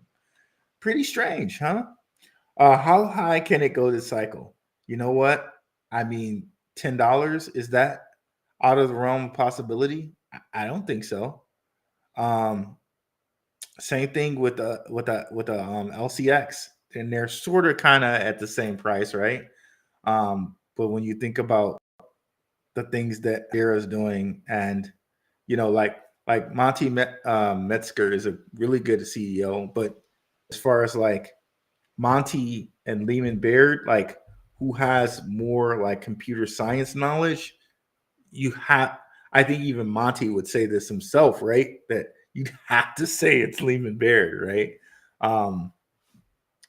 But yeah, how high can they both go this cycle? I think both of those, when you look at LCX and you look at Hedera, both of those projects are really good projects. For me, my price target might be $10 for both of them. That's not financial advice. Anything could go to zero, all of this stuff. This is just my personal price target. $10 for both Hedera and LCX. And definitely check out my shows in the past where we've done, we did a price prediction on LCX. I don't think we've done one on HBAR. So I might have to kind of look at HBAR. Where is it? And let's look at Max's channel right quick here.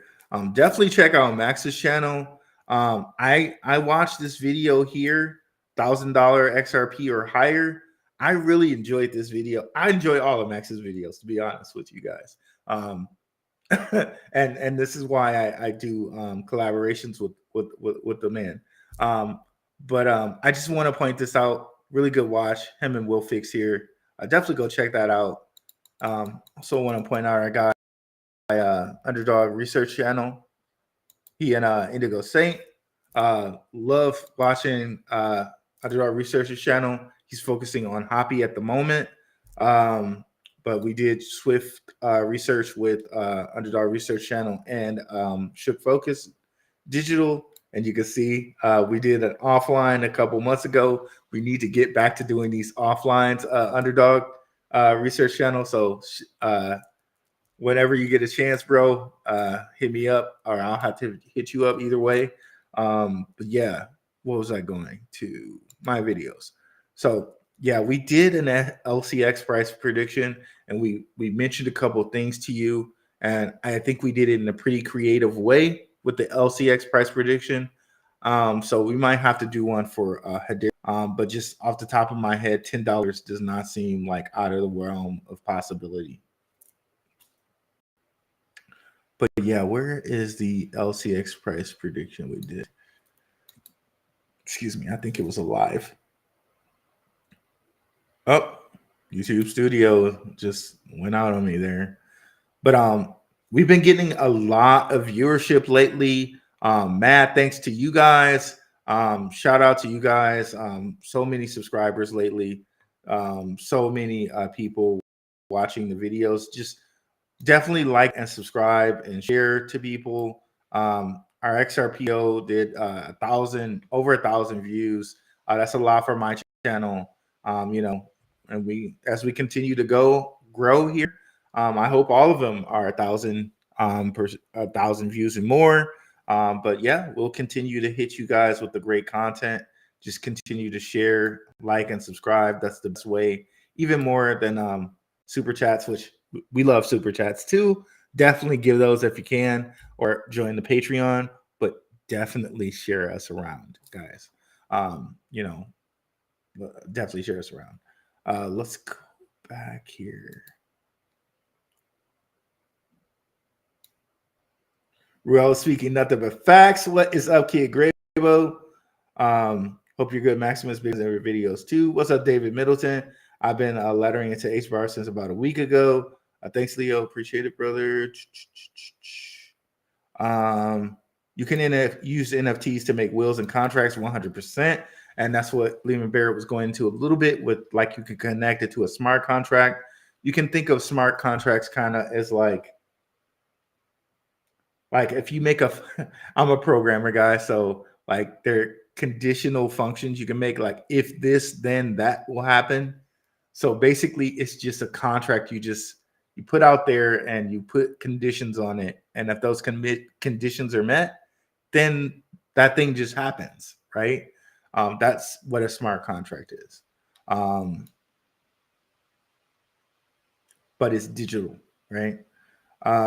Yep, digital ID, Stan, Keyshawn Petgrave, HBAR is definitely a play. River A Upperly or Appley. I'm sorry, I don't know how to say that properly. You guys think I should buy HBAR XRP? That's up to you, guy. That's up to you, not financial advice. What I do with my portfolio, if I have a choice where I'm like, okay, should I do this or that? I just buy both. I just split it in half and buy both. That's what I do, because it's like, okay, well, maybe this might move at a different time than this, and now I'm diversified, and I'm diversified in something that's, two great plays. That's usually what I do with my portfolio. But it's up to you to do what you want with yours. I am not liable for any decisions you make. It's all on you, bro. I think HBAR will go down before it go way up. I don't know if well, again, the Trump inauguration is on the 20th.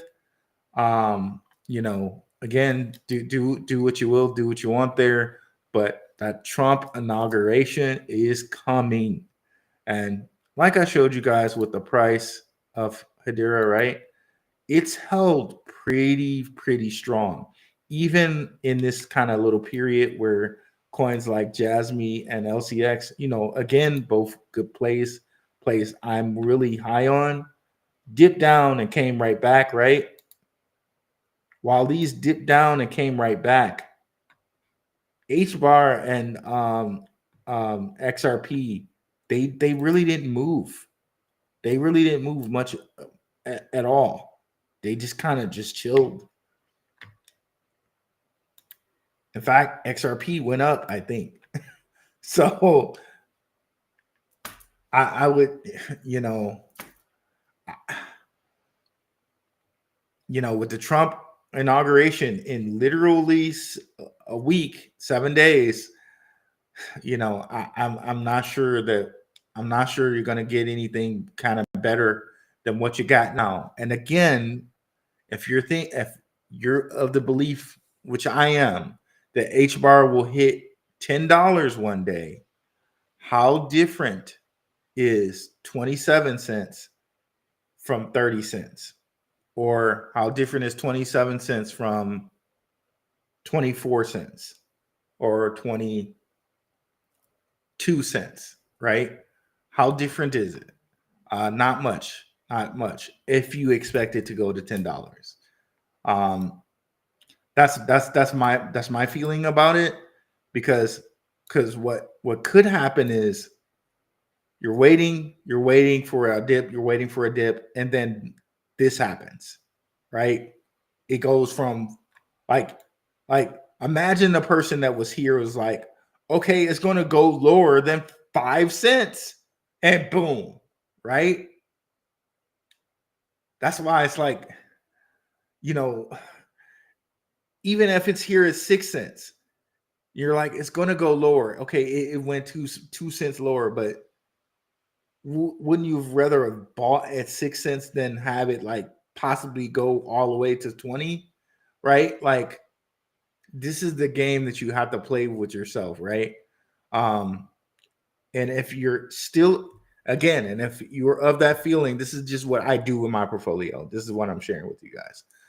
If I'm here at 6 cents or 5 cents and I think it's going to go lower, all right, let me get some skin in the game. Okay, maybe I was going to spend, let's say, for instance, I was going to spend $20 to get HBAR. Okay, instead of spending a whole 20, I'll spend 10. So now at least I have some locked in at this price. And if it goes lower, okay, then I spend the other 10. Or it goes past a certain point, say, okay, bro, it's at 7 cents now. It's at 8 cents. Let me just put this other 10 in here. But I got that 4 cents locked in. Does that make sense?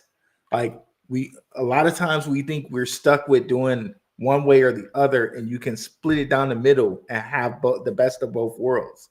Okay, so these are what I tell myself, right?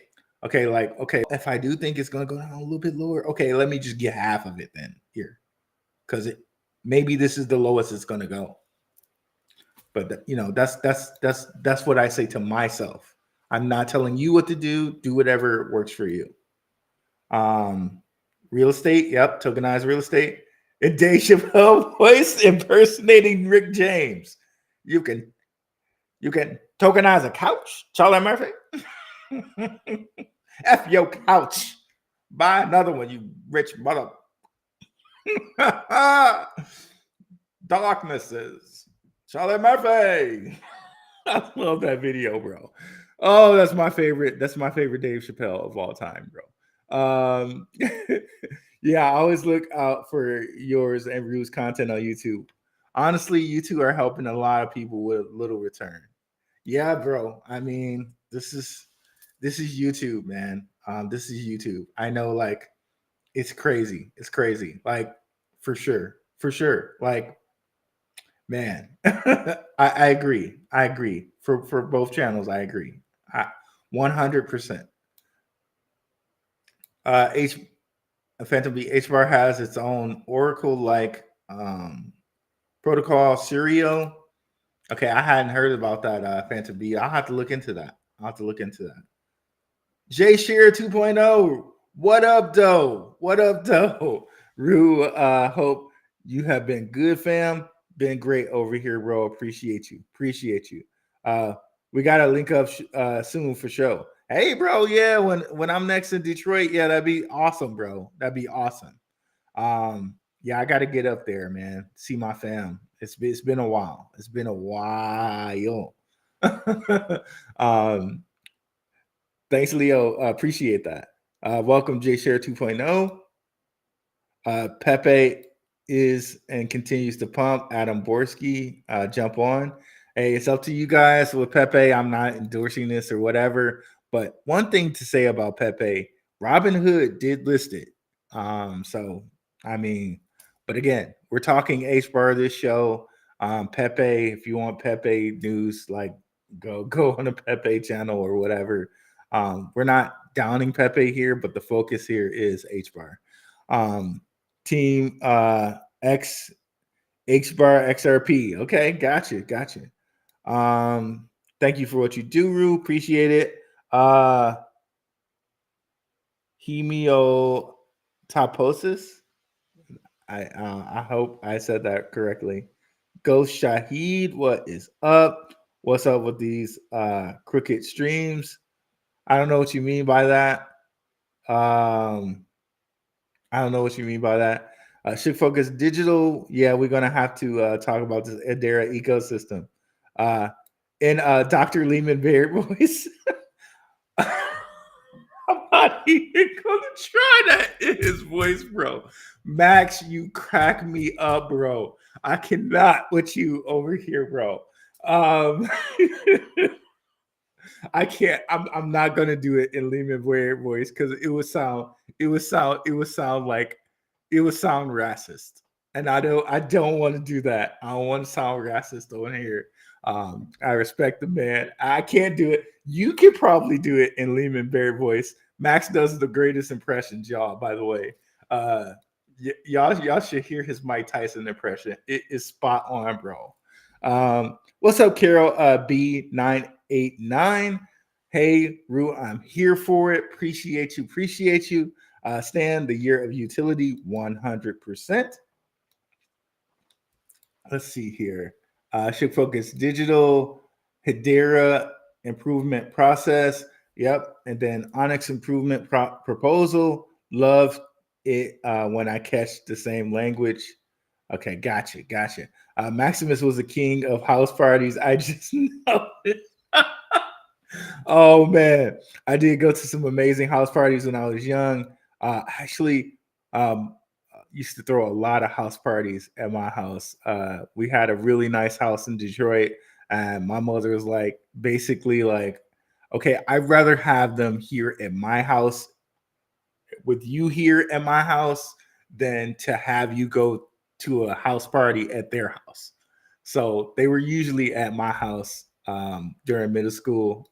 Shout out, God rest my mother's soul, but God bless her for doing that. Everybody enjoyed it, and it was never like a crazy time or liquor or alcohol or anything like that. God bless you for that, Mama. It was nice for you to do that. Let's see here. But no Diddy type party. Yeah, there were definitely no Diddy activities going on at those parties. And this was like kind of middle school era. No Diddy, like no Diddy stuff going on there. Period. Hey, no. How old is crypto technology, and where does it really come from? If crypto token logos were discreetly advertised in films in the 80s and 90s, that's 100% like Leo O'Connor. Like, again, a lot of these technologies, you will find that they're based off of the human body and what the human body does. It's very interesting to think about. It's very interesting to think about. And the word crypto itself, crypto, you would think is something to do with chronos and time. I think chronos is kind of similar. Who knows, bro? Who knows? But I know at least XRP goes back to 2014, 2013, and I believe XRP, correct me if I'm wrong here, Max. I think Max might know this. XRP might have been before Bitcoin, to be honest. It may be before Bitcoin. So when I say XRP was held down, it was held down for real, Like It's crazy. It's crazy to think about.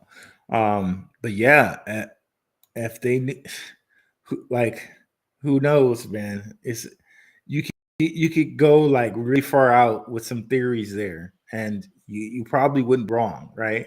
Um, but how could you find out if you were right, right? Um, holy cow, HBAR's chart mimics 3/15/2021. Look at what happened at 9/14/21. Okay, let's see here.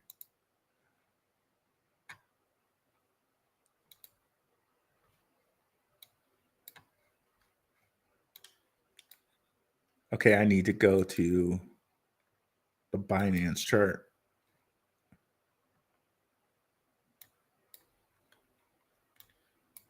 Okay, 9/14. Yeah, yeah, yeah. That's pretty close, right?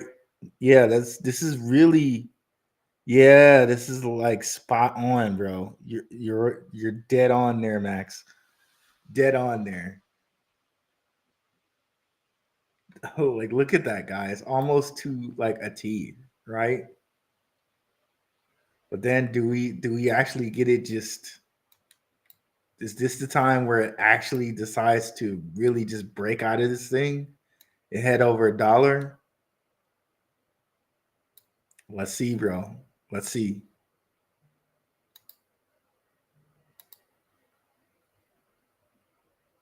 Uh-oh. Okay, we got it's frozen here for a second.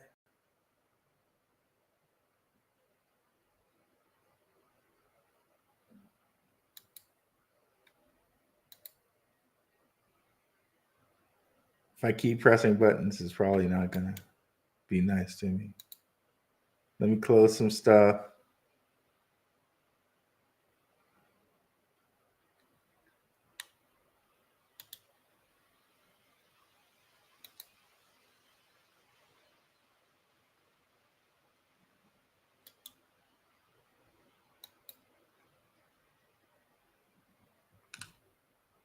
We're frozen right now.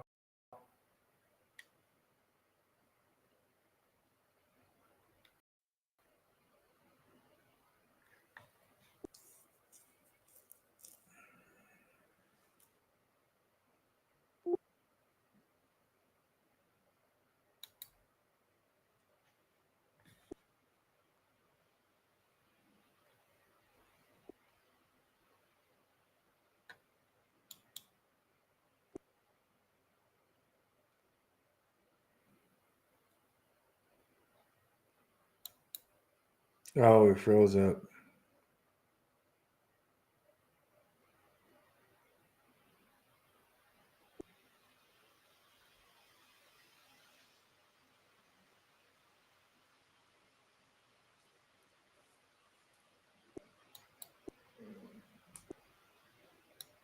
Jesus.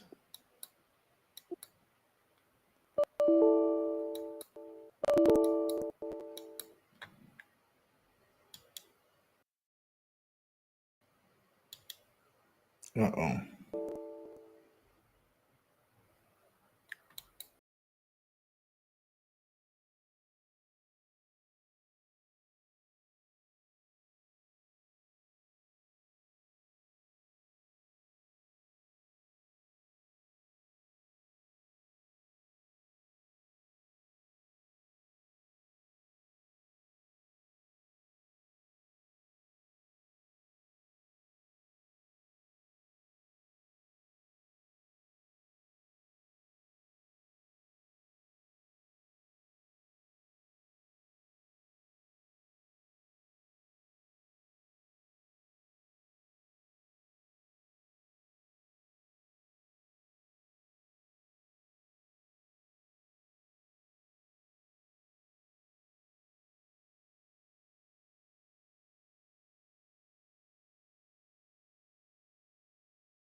Hope you can still hear me. All right, we're back. Okay, let's go back to the chat. Yeah, that was crazy. Okay.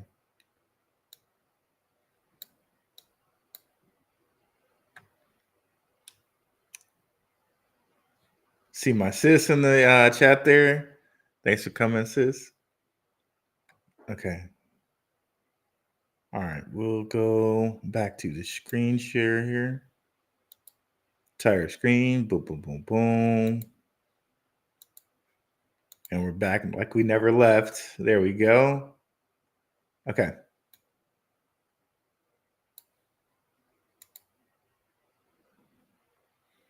Okay. And it's on the last comment we shared.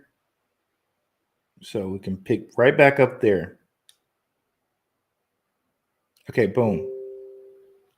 Where are you getting paid dividends for HBAR? On the Hashpack wallet. I'm like, okay, so it's a Google extension. If you get the Google extension Hashpack and send your HBAR there from like Coinbase or wherever you get your HBAR, you can get paid staking dividends. So it's essentially dividends, but they get paid daily.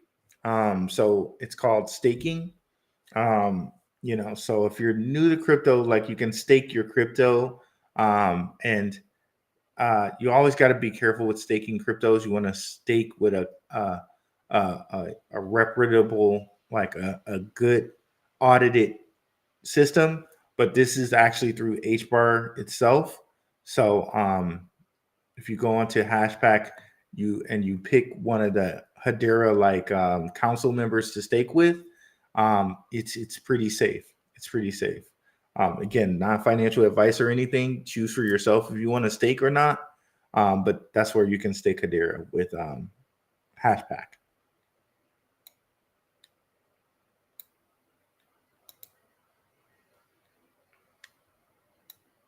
Let's see here. Peace. What's up, Nerd Upping Marv? Seriously, look at that recent chart. 12/2/03 to present. Okay, 12/03/24. Yep, 100%. Like, yeah. Let me just close some things here. Lawrence Rockefeller, Intel, and Apple, right? So yeah, now that we got some things closed, I don't anticipate that happening to us again. But who knows? But if it does, I'll be right back. But here we go. Let's go back to HBAR. I was a little bit too much into the flow of things that I forgot to close my window. So that was on me, guys. I forgive me on that one. Let's go. Okay, so HBAR, we want to do Binance, beep bop boop. Maybe not that one.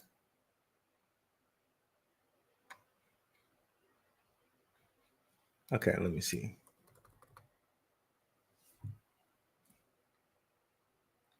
We had the one up, the right one up. I don't know.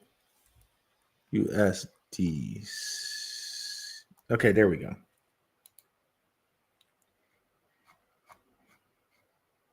Let's do the week chart. And okay, there we are.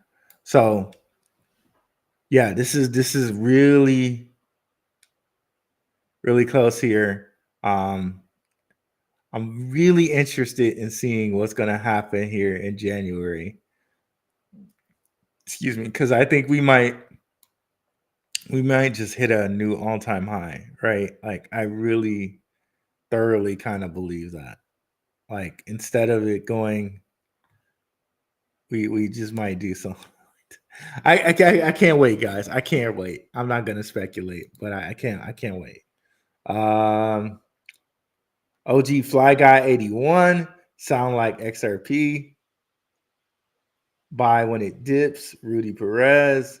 Brooklyn Hardball, definitely not doing that. Hold forever. Is this just Intel stock? 100% by fall. It can do it.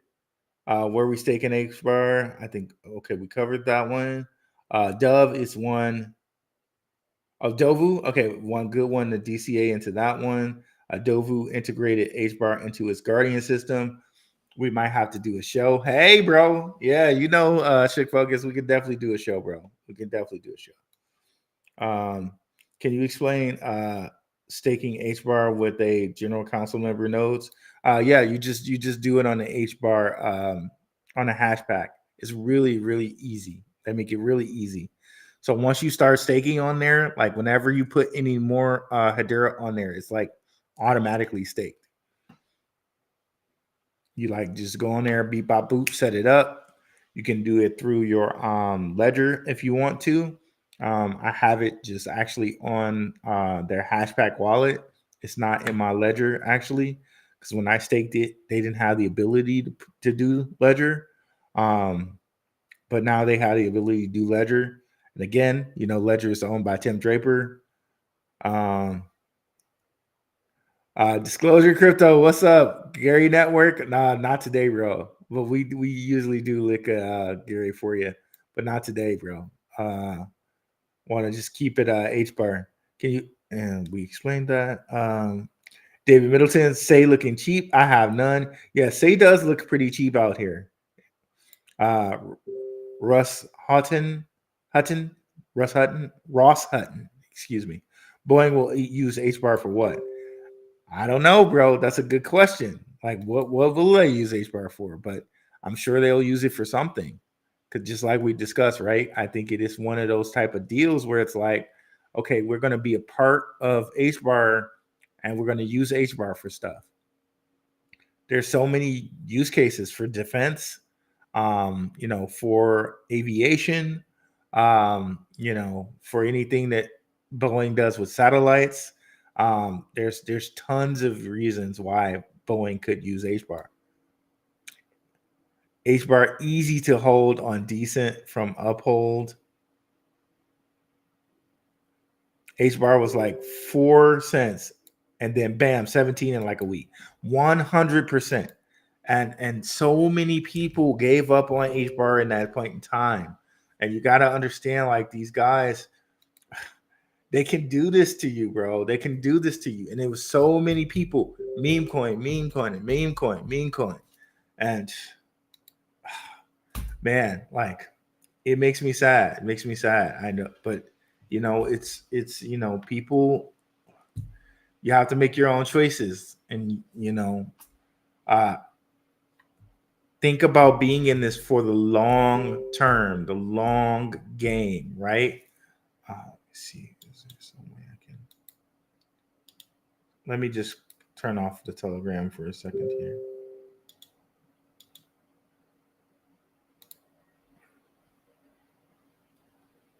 Okay, so yeah, like, again, and that's kind of why I had this conversation with you guys today, and I wanted to mention that, like, if you're thinking about this as a long-term, long-haul game, you realizing that you're holding Ford or AT&T stock at 27 cents, that changes the entire game, right? So, like, if it just so happened that they went and did something where they went down to, like, from 20 to 17, it's a shakeout. like you it's a shakeout, right? Yes, FPO couch kit was the best, 100%. So like just that's what I have in my mind. And believe me, it was hard for me too. As much as I'm talking to you guys, I'm talking to myself. It was hard for me at that point in time to be like, okay, yeah, I bought this at 8 cents. I'm holding, even though it's at 4. It was hard, right? But again, at that point in time, the thing to do would have been to buy more, right? And you got to have the huevos the balls, the mental fortitude to be like, okay, I know what I invested in, because ultimately this is going to happen with some other investment, right? So what I'm saying, you know, not only apply to HBAR, but apply to some other investment that you've done research in that takes a dip, right? Like for instance, we know the incredible work. I'm a big fan of Max, bro. Like just like Underdog Crypto graciously says, like I'm a big fan of Blackrock investing. I'm a big fan of Max, bro. I'm a big fan of Max. Big fan of all the creators that I do content with. But just like we know the work that Max has put in with Jasmine, right? Jasmine goes down to like 2.5 cents. Time to scoop up some more, right? Because we already know what Jasmine is going to do, who's behind Jasmine, what's going to happen with that, right? So you got to have the fortitude when people were out here fudding it, when people are like, oh my God, HBAR price doesn't move. That's the time to load back up, right? LCX, same thing. Drop down to 19 cents. I know I bought some. I got some more. Bro. I got some more. So, you know, and we have the Patreon. Shout out to the Patreon. You guys have a watch list coming either today or tomorrow of things that I'm looking at, things that are nice prices right now. You know, we had that quick little dip there, but there's still some nice prices out here. Yeah, so you guys have a list coming. Shout out to Patreon, less than a cup of coffee for a weekly watch list. Back to our comments here. Take that. Harlem Shake. Oh man. I miss my mom too, brother. Didn't know yours passed a while ago. Who knows? Maybe they're friends in heaven, bro. Yeah, man. I yeah, for sure, Max. Yeah, definitely miss my mom. Like, wonderful lady, nicest lady in the world, bro. Nicest lady in the world. She would love to meet you, bro. She would love to meet you. Dr. Lehman Baird doing a Harlem Shake while putting his hand on his hip.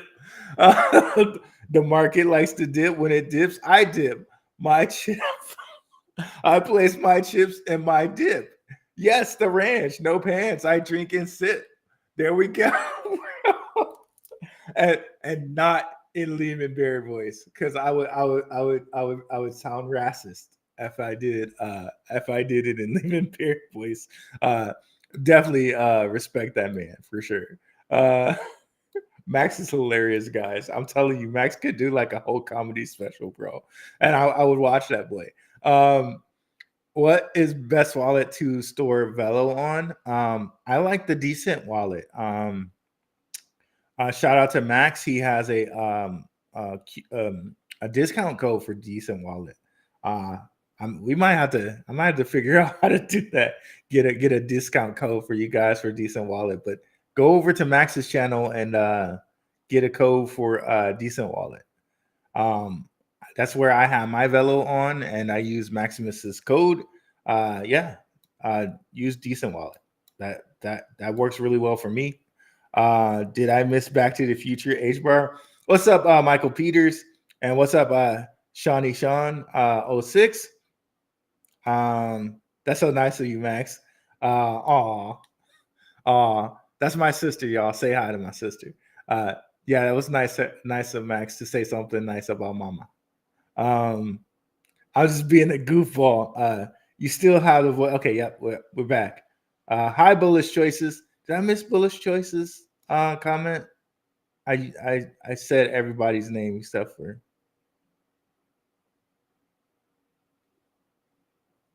And I must have missed his comment. I don't know.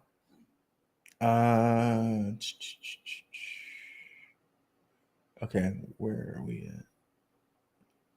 Okay. Hey, Max. Here we go. Oh, I get what you're saying now, Veronica. Like, yeah, no problem. Crypto Trump ball, though. Yeah, the crypto, crypto Trump ball. it's interesting. I was talking on Shook Focus's channel about this, right? They said crypto ball, and they put it in quotes.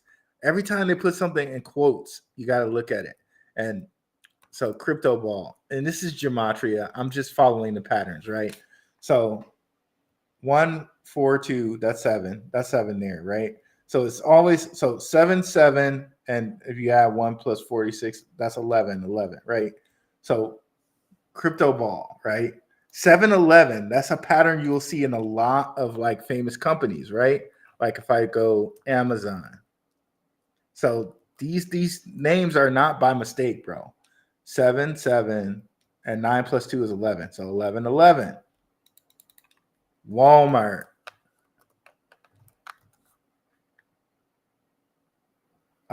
8 plus 8 is 16. 1 plus 6 is 7. 7, 11, 11.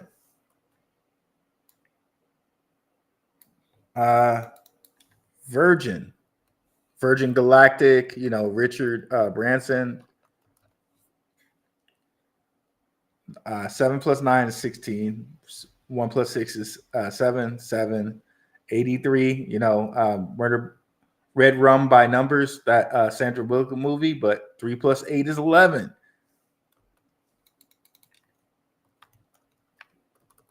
HBAR. 9 plus 2 is 11, and sometimes you'll see this with things. Just 2. If you split 2 into 1 plus 1, that's 11. You can count that as an 11. You'll see that sometimes when they're doing the gematria. Sometimes they'll do 11 and 2, because if you reduce 11, 1 plus 1 to 2, you can do it. You can reduce 11 to 2. So 11, 11, and then 2 plus 5 is 7. 7 plus 6 is, or 7 plus 9 is 16. And, you got 6 plus 1 is 7. So 7, 11 here with HBAR as well. So very, very interesting that they said crypto ball, right? Very, very interesting. And there's some other companies like this too. I can't remember all of them off the top of my head, but those are some of them. So very, very, very interesting, boy. Nothing is coincidence. They're not just randomly pulling these names out of a hat. Like they're for some reason, right? And of course, we know the fast food or convenience store 7-Eleven, right? Yeah, Chrome has a bad memory leak, and if you have too many tabs open, you have memory dump. I experienced this before going to upgrade from 16 to 32 gigabyte RAM. Percentage of portfolio on HBAR compared to Swift. I don't know, bro. I don't know. I got a lot of Swift and I got a lot of HBAR. I don't know, bro. I think I got a little bit, like, value-wise, I got a little bit more HBAR. But, like, I got a lot of Swift. I got a lot of HBAR, bro. That's just it. Yeah. Thanks everyone. Like Crypto Rupa says, big fan to you as well, brother. Well, it was all the way down to 0.0027, and that's when I backed up the truck on Jasmine. 100%, bro. And this is the beauty of a bear market, right? Some of you guys might be new and never experienced a bear market before, but the time to get into crypto is when things are quiet. And believe me, people weren't talking about crypto back then. Like everybody was talking about XRP now, right? But back here in the 2022, 2023 era, right? Jasmine was like nice and low, and people were Max used to make a joke about it, like Jasmine scam, right? Bitcoin, same thing back then, right? This is right after the Sam Bankman-Fried thing, right? Things were low. This whole area was just a nice time to just pick up a ton of your favorite cryptocurrencies, right? And we'll have a bear market again. When I would say probably maybe after 2025, maybe. In 2026, maybe we actually get a bear market then. But it's still like now is a good time to invest, right? But of course, you're not going to get it at bear market prices, but yeah, man. Definitely, yeah, it's a great time to invest. And believe me, we were on here, we were telling people to invest. You can check out some of the videos from 2022, 2023. We came on here right after the Sam Bankman-Fried thing, and people were like, oh, Bitcoin's going to go lower. Can you imagine? It's 15K Bitcoin. People were like, it's going to go lower. This is why I say, like, it's a good, like, if you really think that, at least get half, right? People then were saying Bitcoin's going to go lower, right? Right? The greed of that, right? Like, what does it matter that you get Bitcoin either at 17, 18, 19? What did it really matter if you were buying it here at 21, here at 16, or here again at 21 when it went to over 108, right? What did it really matter? Right? And these are the things that you have to think about as an investor, because channels will get you so wrapped up in it's going to go lower. It's going to go lower. Like, make the decision. Like, this is not financial advice. This is just how I personally look at things, right? Even here, if we think Bitcoin is going to be $1 million a coin, because MicroStrategy is still buying at this point. They're still buying at this price. Why? Because they expect Bitcoin to probably be $1 million a coin, right? So they're still buying here, right? And if you expect Bitcoin to be $1 million a coin, and you expect Trump to have a Bitcoin strategic reserve, you expect other companies to get into Bitcoin, then okay, 95 is a bargain, right? But it's just interesting to think back to this time. And I know I was on here. You guys can find the video.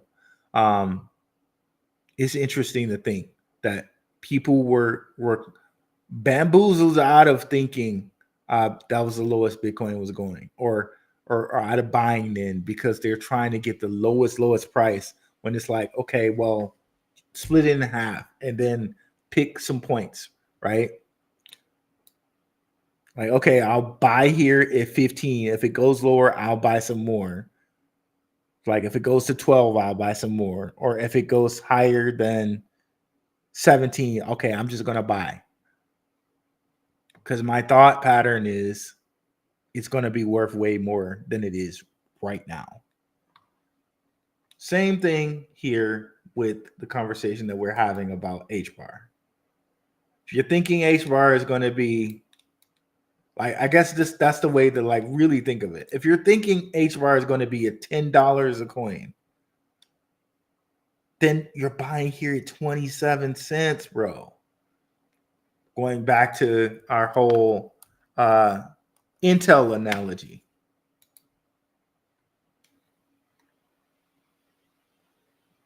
Oh, that's the wrong Intel. Going back to our whole Intel analogy.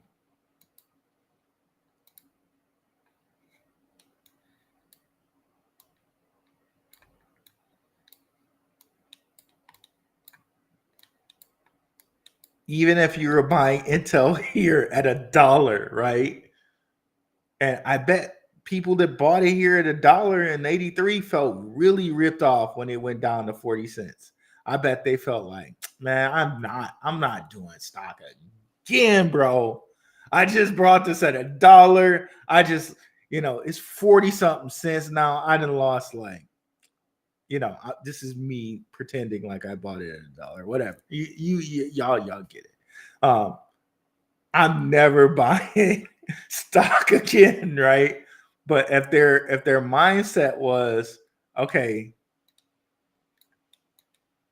it's eventually going to be, and who could say, right?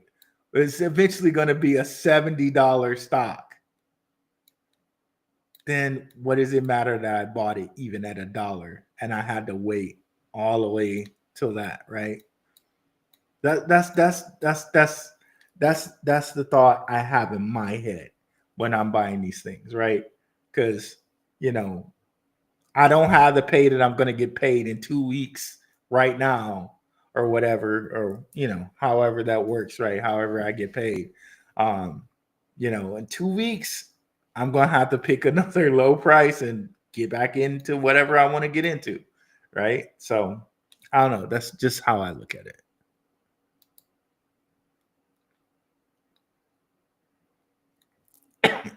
Michael Cornwell, aka Elon Musk, woke me up at 5 a.m. that day. I will never forget it. That's cool, bro. That's cool, bro. I swear, that's how it be sometimes, bro. You gotta have somebody having your back, waking you up for those things, bro. For real. What do you think will happen as soon as Trump gets into office? I think things are going to go bananas. What Trump has promised us is that he's going to start signing laws right away. I think there are companies on the sidelines waiting to put money in until the regulations are clear. So, there are companies waiting till the regulations are clear to put their money into HBAR, right? Because for whatever reason, the laws are written right now where some businesses cannot put their money into HBAR, right? So I think they are waiting on the sidelines for all the laws to be clear, and then we're going to have floodgates happen, right? And they're tax incentivized to do this. If Trump says now zero property or zero capital gains tax on American cryptos, well, Hedera is an American crypto. Well, SWIFT, believe it or not, is an American crypto. XRP is an American crypto. So does that make a lot of sense? Like now, these companies are tax incentivized to invest in crypto because they have zero capital gains tax on the American ones. And for the Hong Kong ones, like Velo, Hong Kong is zero taxes on these. And we already have Blackrock connections to Velo, right?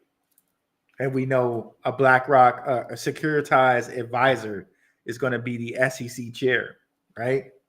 So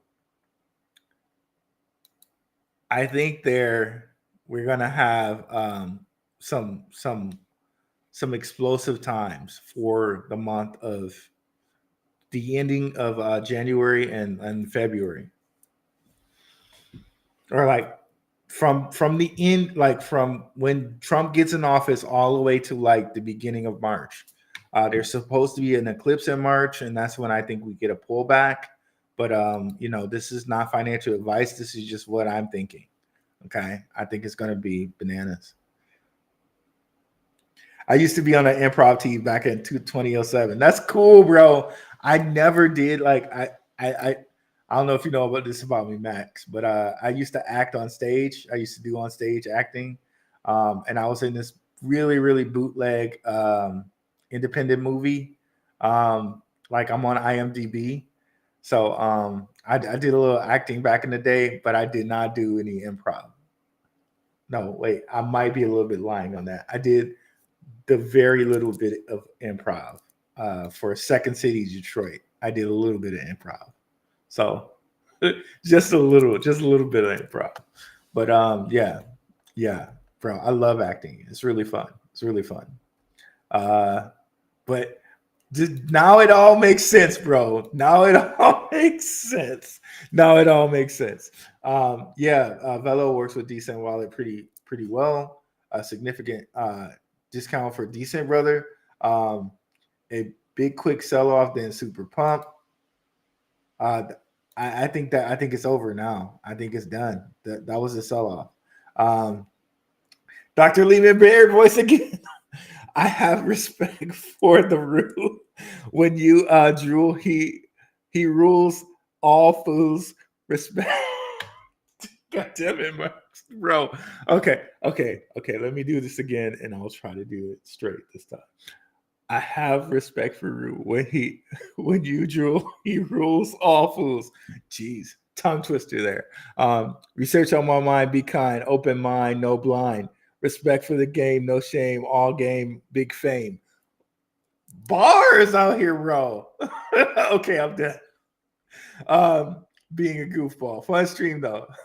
100%. Let's get that mixtape going, Max. Yeah, let's do it. Crypto bros mixtape, bro. Let's get it going. Should focus digital facts, bro. I think Shook Focus has some music on his channel, guys. So Shook Focus is not joking. Let's get that mixtape going, bro. We gotta get Shook on the hook with the no look. Rules cooked. No book. Don't know who he be. DPG is who he be. Researching since '93. Let's go, bro.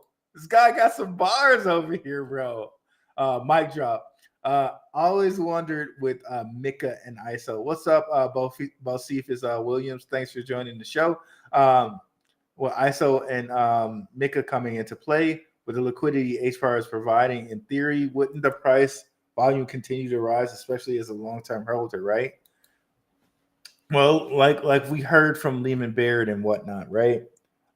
They're keeping the price at a certain level, but again, like you said, with Mika and ISO coming, and we already see HBAR as a part of the Mika Alliance. They're at ISO 20022 crypto. Shout out to Clark Barwick. Shout out to Maximus, of course. Like they just told us that on November 25th, November 22nd, because it was 11, right? The 11s. November 22nd, 2025, every company has to be ISO compliant. So, man, in November, where could we see Hedera in November, bro? Like, oh my goodness. I don't even know, bro. Like, I really think, like, it could be this year. It could be in November, Bocephus. Like, not financial advice, but it could be in November. Again, we got Trump coming in here right now, and he's giving, he may be giving companies plus us financial incentive to invest in cryptocurrency with zero capital gains tax. Like again, like I don't think we can fathom how much money could be coming into the system right now. I don't think we can fathom how much money that can be coming into the system. I really don't think we can fathom it. Is Tailcoin being choked out in 2025 by XRP? Not choked out. I think it's going to be. It definitely has its own niche, its own lane. Because with Mike Flood and like we said, like Mike Flood and the CEO of Tailcoin, they were both like roomies in college or whatever at Notre Dame. So Telcoin, I think, has its own lane, and what they're going to bring to the city of Nebraska and the state of Nebraska through Mike Flood. I think they got that completely planned out already. So no, I don't think it's being choked out at all. And in fact, I think it has its own lane, and it's already predetermined what they're going to do. So yeah, don't sleep on Telcoin. It is also an American crypto, by the way. Let's look at Telcoin, shall we? Yeah, do not sleep on Telcoin. Jake Fever, who was pro Bitcoin last stream, even he likes Telcoin. Shout out to Jake Fever. I love frequent gentlemen of crypto watchers, frequent watchers of my channel. Jake Fever is both a gentleman of crypto watcher and a watcher of my channel. Shout out to that brother. But yeah, let's look at Telcoin. Telcoin also did not fall to the 200 EMA. It's holding strong. It did not. It fell down to like 0.0046, but holding very, very strong. Again, an American cryptocurrency will qualify for the zero property gain or zero capital gains tax once Trump enacts it, if he will. And again, I think because of all the different price action on all the different American cryptocurrencies, I think we do see him enacted. I mean, there's just that this price action really shows us that it's probably going to happen. Projected future of crypto market is expected in the tens of trillions. Yeah, I mean, that's one way to look at it. The expected future of the market is tens of trillions. But when you just look at it as all companies are incentivized of investing in this market, even like you have to think about, okay, well, how many trillions are going to come to the market? Like tons of money is going to come to the market. But yeah, that's a nice way of thinking of it. Just like, okay, well, tens of trillions are coming into the market. That's a great way of thinking about it. Yeah. Like I don't even know if we can put a number on it, bro. Like it's crazy to think about. Only things that haven't run with the market at the moment are Casper and Energy Web Token. 100%. Yeah, Energy Web Token is at a nice price right now.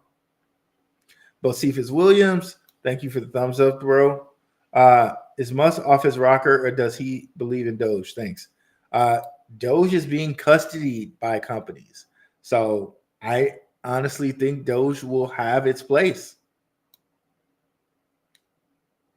What's up, She's Drew X? I don't know if I can help you, bro. I don't know if I can help you. I don't know. I don't know what type of help you need. If it's immediate help, I would suggest calling the 911, bro. I don't know if I can help you, bro. I'm here just talking about my portfolio. If you need immediate help, you should really get it. Yeah. Bullish choices. What's up? Bargain basement prices. I keep trying to tell peeps, 100%, bro. Me too. And again, institutions are coming into this market, so it really doesn't matter. Like retail cannot put a dime into this market. It doesn't matter. It's institutions that are coming. Didn't like Lehman Bear just told us, right? And I'm not talking to you, Bocephus Williams specifically, but I'm just saying in general. Institutions are coming to this market. It really doesn't matter one bit if retail does not invest. As a matter of fact, like we are the crypto diehards. Like not enough people are investing in the stock or crypto market for us to really make any type of dents. It's always the institutions that make the dent. Like when you look at all the big Fortune 500 companies, all the big NASDAQ companies, Blackrock, Vanguard, and State Street own a large, significant chunk of them. So Why are they valued that much? Or why are they valued at the prices that these Fortune 500 companies are valued at? Because they have the BlackRock, Vanguard, and State Street money in them. Because they have the institutional money in them. So we don't have to do a dang on thing, but wait for the institutions to put their money in it. And I just showed you guys. I guess it's not up anymore, but again, we saw Hedera and all the different institutions that are connected to these guys, owned and governed by. Gonna show it again for people who might have just came in, right? Google, T-Mobile, Boeing, Dell, Chainlink, Aberdeen, Google, Hitachi, and others, right? And that's not to mention all the people that are partnered with Hedera: Circle, Intel, LCX,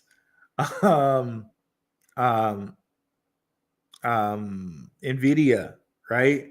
It's not to even mention all of the people that are partnered with Hedera. So there's just so much, bro. There's so much to love and like there. Possibly, what do you need help with? X. Intel Corporation got it. No taxes on American cryptos. Yeah, bro. Yeah, bro. Check out my show that we did here. The switch is flipped. The switch is flipped will tell you everything you need to know right here. Well, not everything you need to know, but most of the things you need to know. American Crypto Supercycle Part 2. The switch is flipped. Check that out. Okay. There's talks of Trump giving 0 capital gains tax for American cryptos. Okay. Check that show out. And that will tell you everything you need to know right there. Everything you need to know right there. Check that out. What's up, Jake? Just talking about you, brother. Trump is taking this to the moon. Bitcoin is life. Jake not backing down out here. Not backing down out here. Okay. When does Gensler pack his bags? The 19th, I believe. It's either the 19th or the 20th. Either one. I think he said, because he could have resigned immediately, but he chose either the 19th or the 20th. But see if it was Williams. You're a good person. I stopped trying to tell people 2 years ago. They seen the one along the highway. Yeah, man. Yeah, man. And people come around, or they won't, right?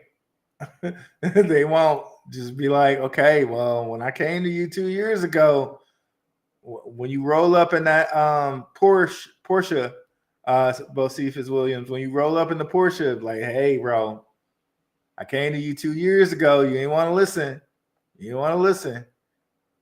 You was listening to the people that was talking about the real estate and stocks and all of that. I tried to tell you. No, I can't give you a loan, bro. I tried to tell you then, but you wasn't listening. I'm sorry. Can't help you, bro. Can't do it.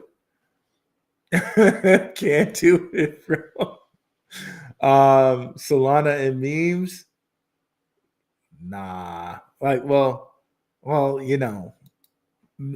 there are always going to be memes, but I find that with memes, like the people that are going to benefit the most are the developers.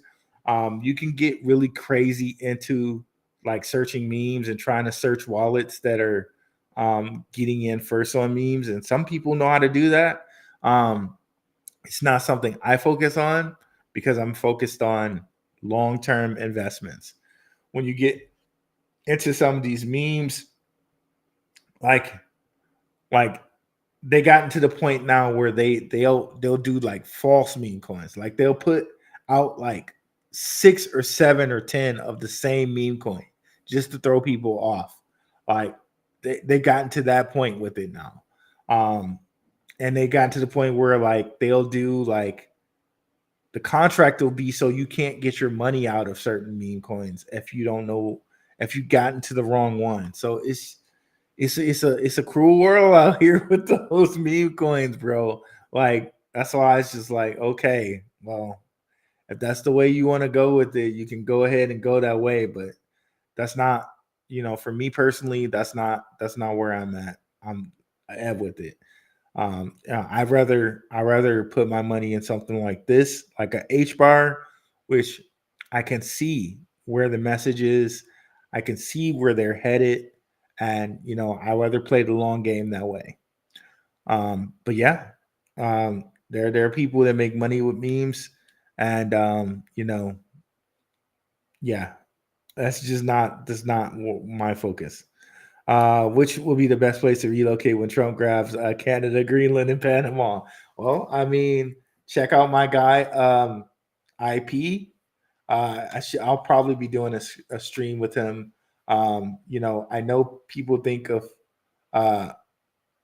yeah, check out my guy, International Passport. I like his channel a lot. People talk about these guys, but sometimes it's about like where you can go to make your dollar stretch.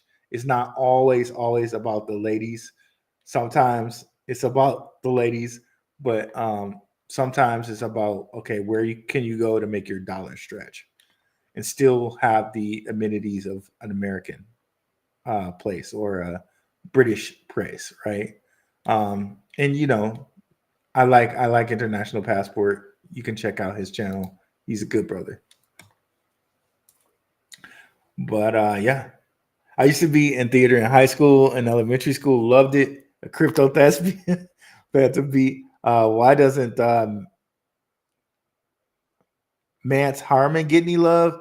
I know Lehman Barrett mentioned Mance Harmon on that interview that I shared earlier with you guys. I don't know why he doesn't get any love, and I think the Harmon family is also a really big, famous family, rich family. But yeah, he doesn't get that much love. I guess because Lehman's out there, right? I guess he might just want to.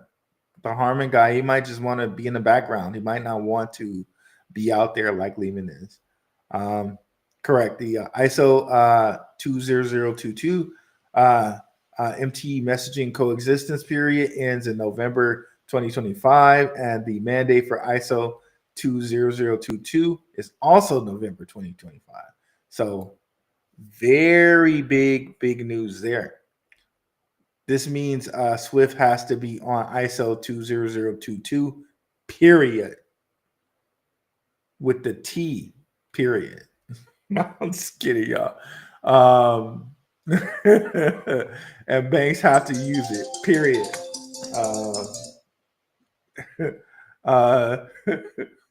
Sorry, guys. I'm rolling over here. So yeah, guys. ISO TC 307 Quant Network Standard will orchestrate ISO 20022 messaging through the regulated liability network RLN, and ones like Ripple XRP will settle with the RSN, regulated settlement network. Great alpha that Max is dropping on us here. And definitely he has specific shows going into detail on this, which you can check out on his channel, which I don't know, did we share? If we didn't, we will right now. And you guys getting it twice is not a problem. So definitely come over here, check out Maximus Crypto. Let's continue on. ISOs will soar. 80s commercial, do you need help? Well, then you need ITT Tech. Oh my God, I do remember that commercial back in the day. Phantom Beat Casper needs to stay at 0.015 for 2 more weeks. Loading up. RA, what's up? That'll be me. And shout out to Mainly Music. I don't know if he's through here, but he's can't come through and dropped a lot of HBAR news on our show. Shout out to Mainly Music, frequent watcher. Esco 215. I'm going to have to disagree, Root. I think we get more downgrades. I could be wrong, but I get it. But dig the fear and greed index. There's very few instances where I've seen that index reach. Okay, I'll check out the fear and greed index, Esco. Yeah, I know Esco does his knows his stuff, so I wouldn't trust a random coming in here saying that. But Esco, I know, is a frequent watcher. I'll take a look at it. Yeah, I think I know. Again, we looked at the what is it? The so check out the where is it here? The Crypto Predictions 2025 episode.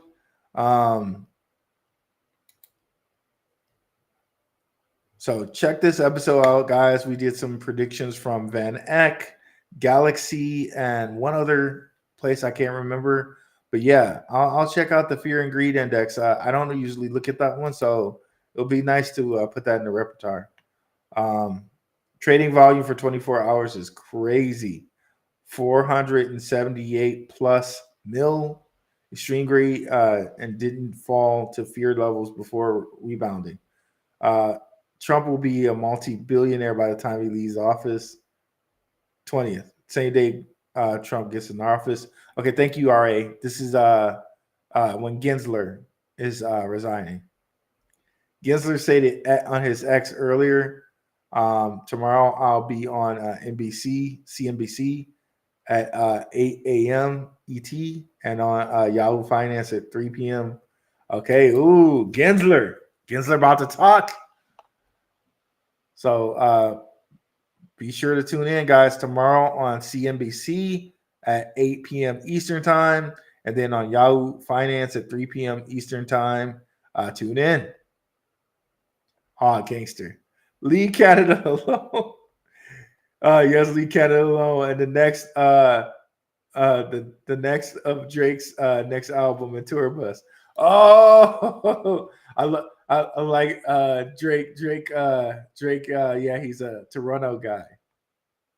I love me some Drake, bro. I swear, Drake won that. He won that battle, guys. He beat Kendrick Lamar for real. He won, bro. Drake is much better rapper than Kendrick to me. Little random finish of the show there, but yeah. Sal M up 70% today on meme coin, different than larger coin. Okay, I'm happy for you, Sal M, on that meme coin. I'm happy for you there. America, they not like us. Oh, here we go. RA with the Kendrick. They not like us now. Uh-oh.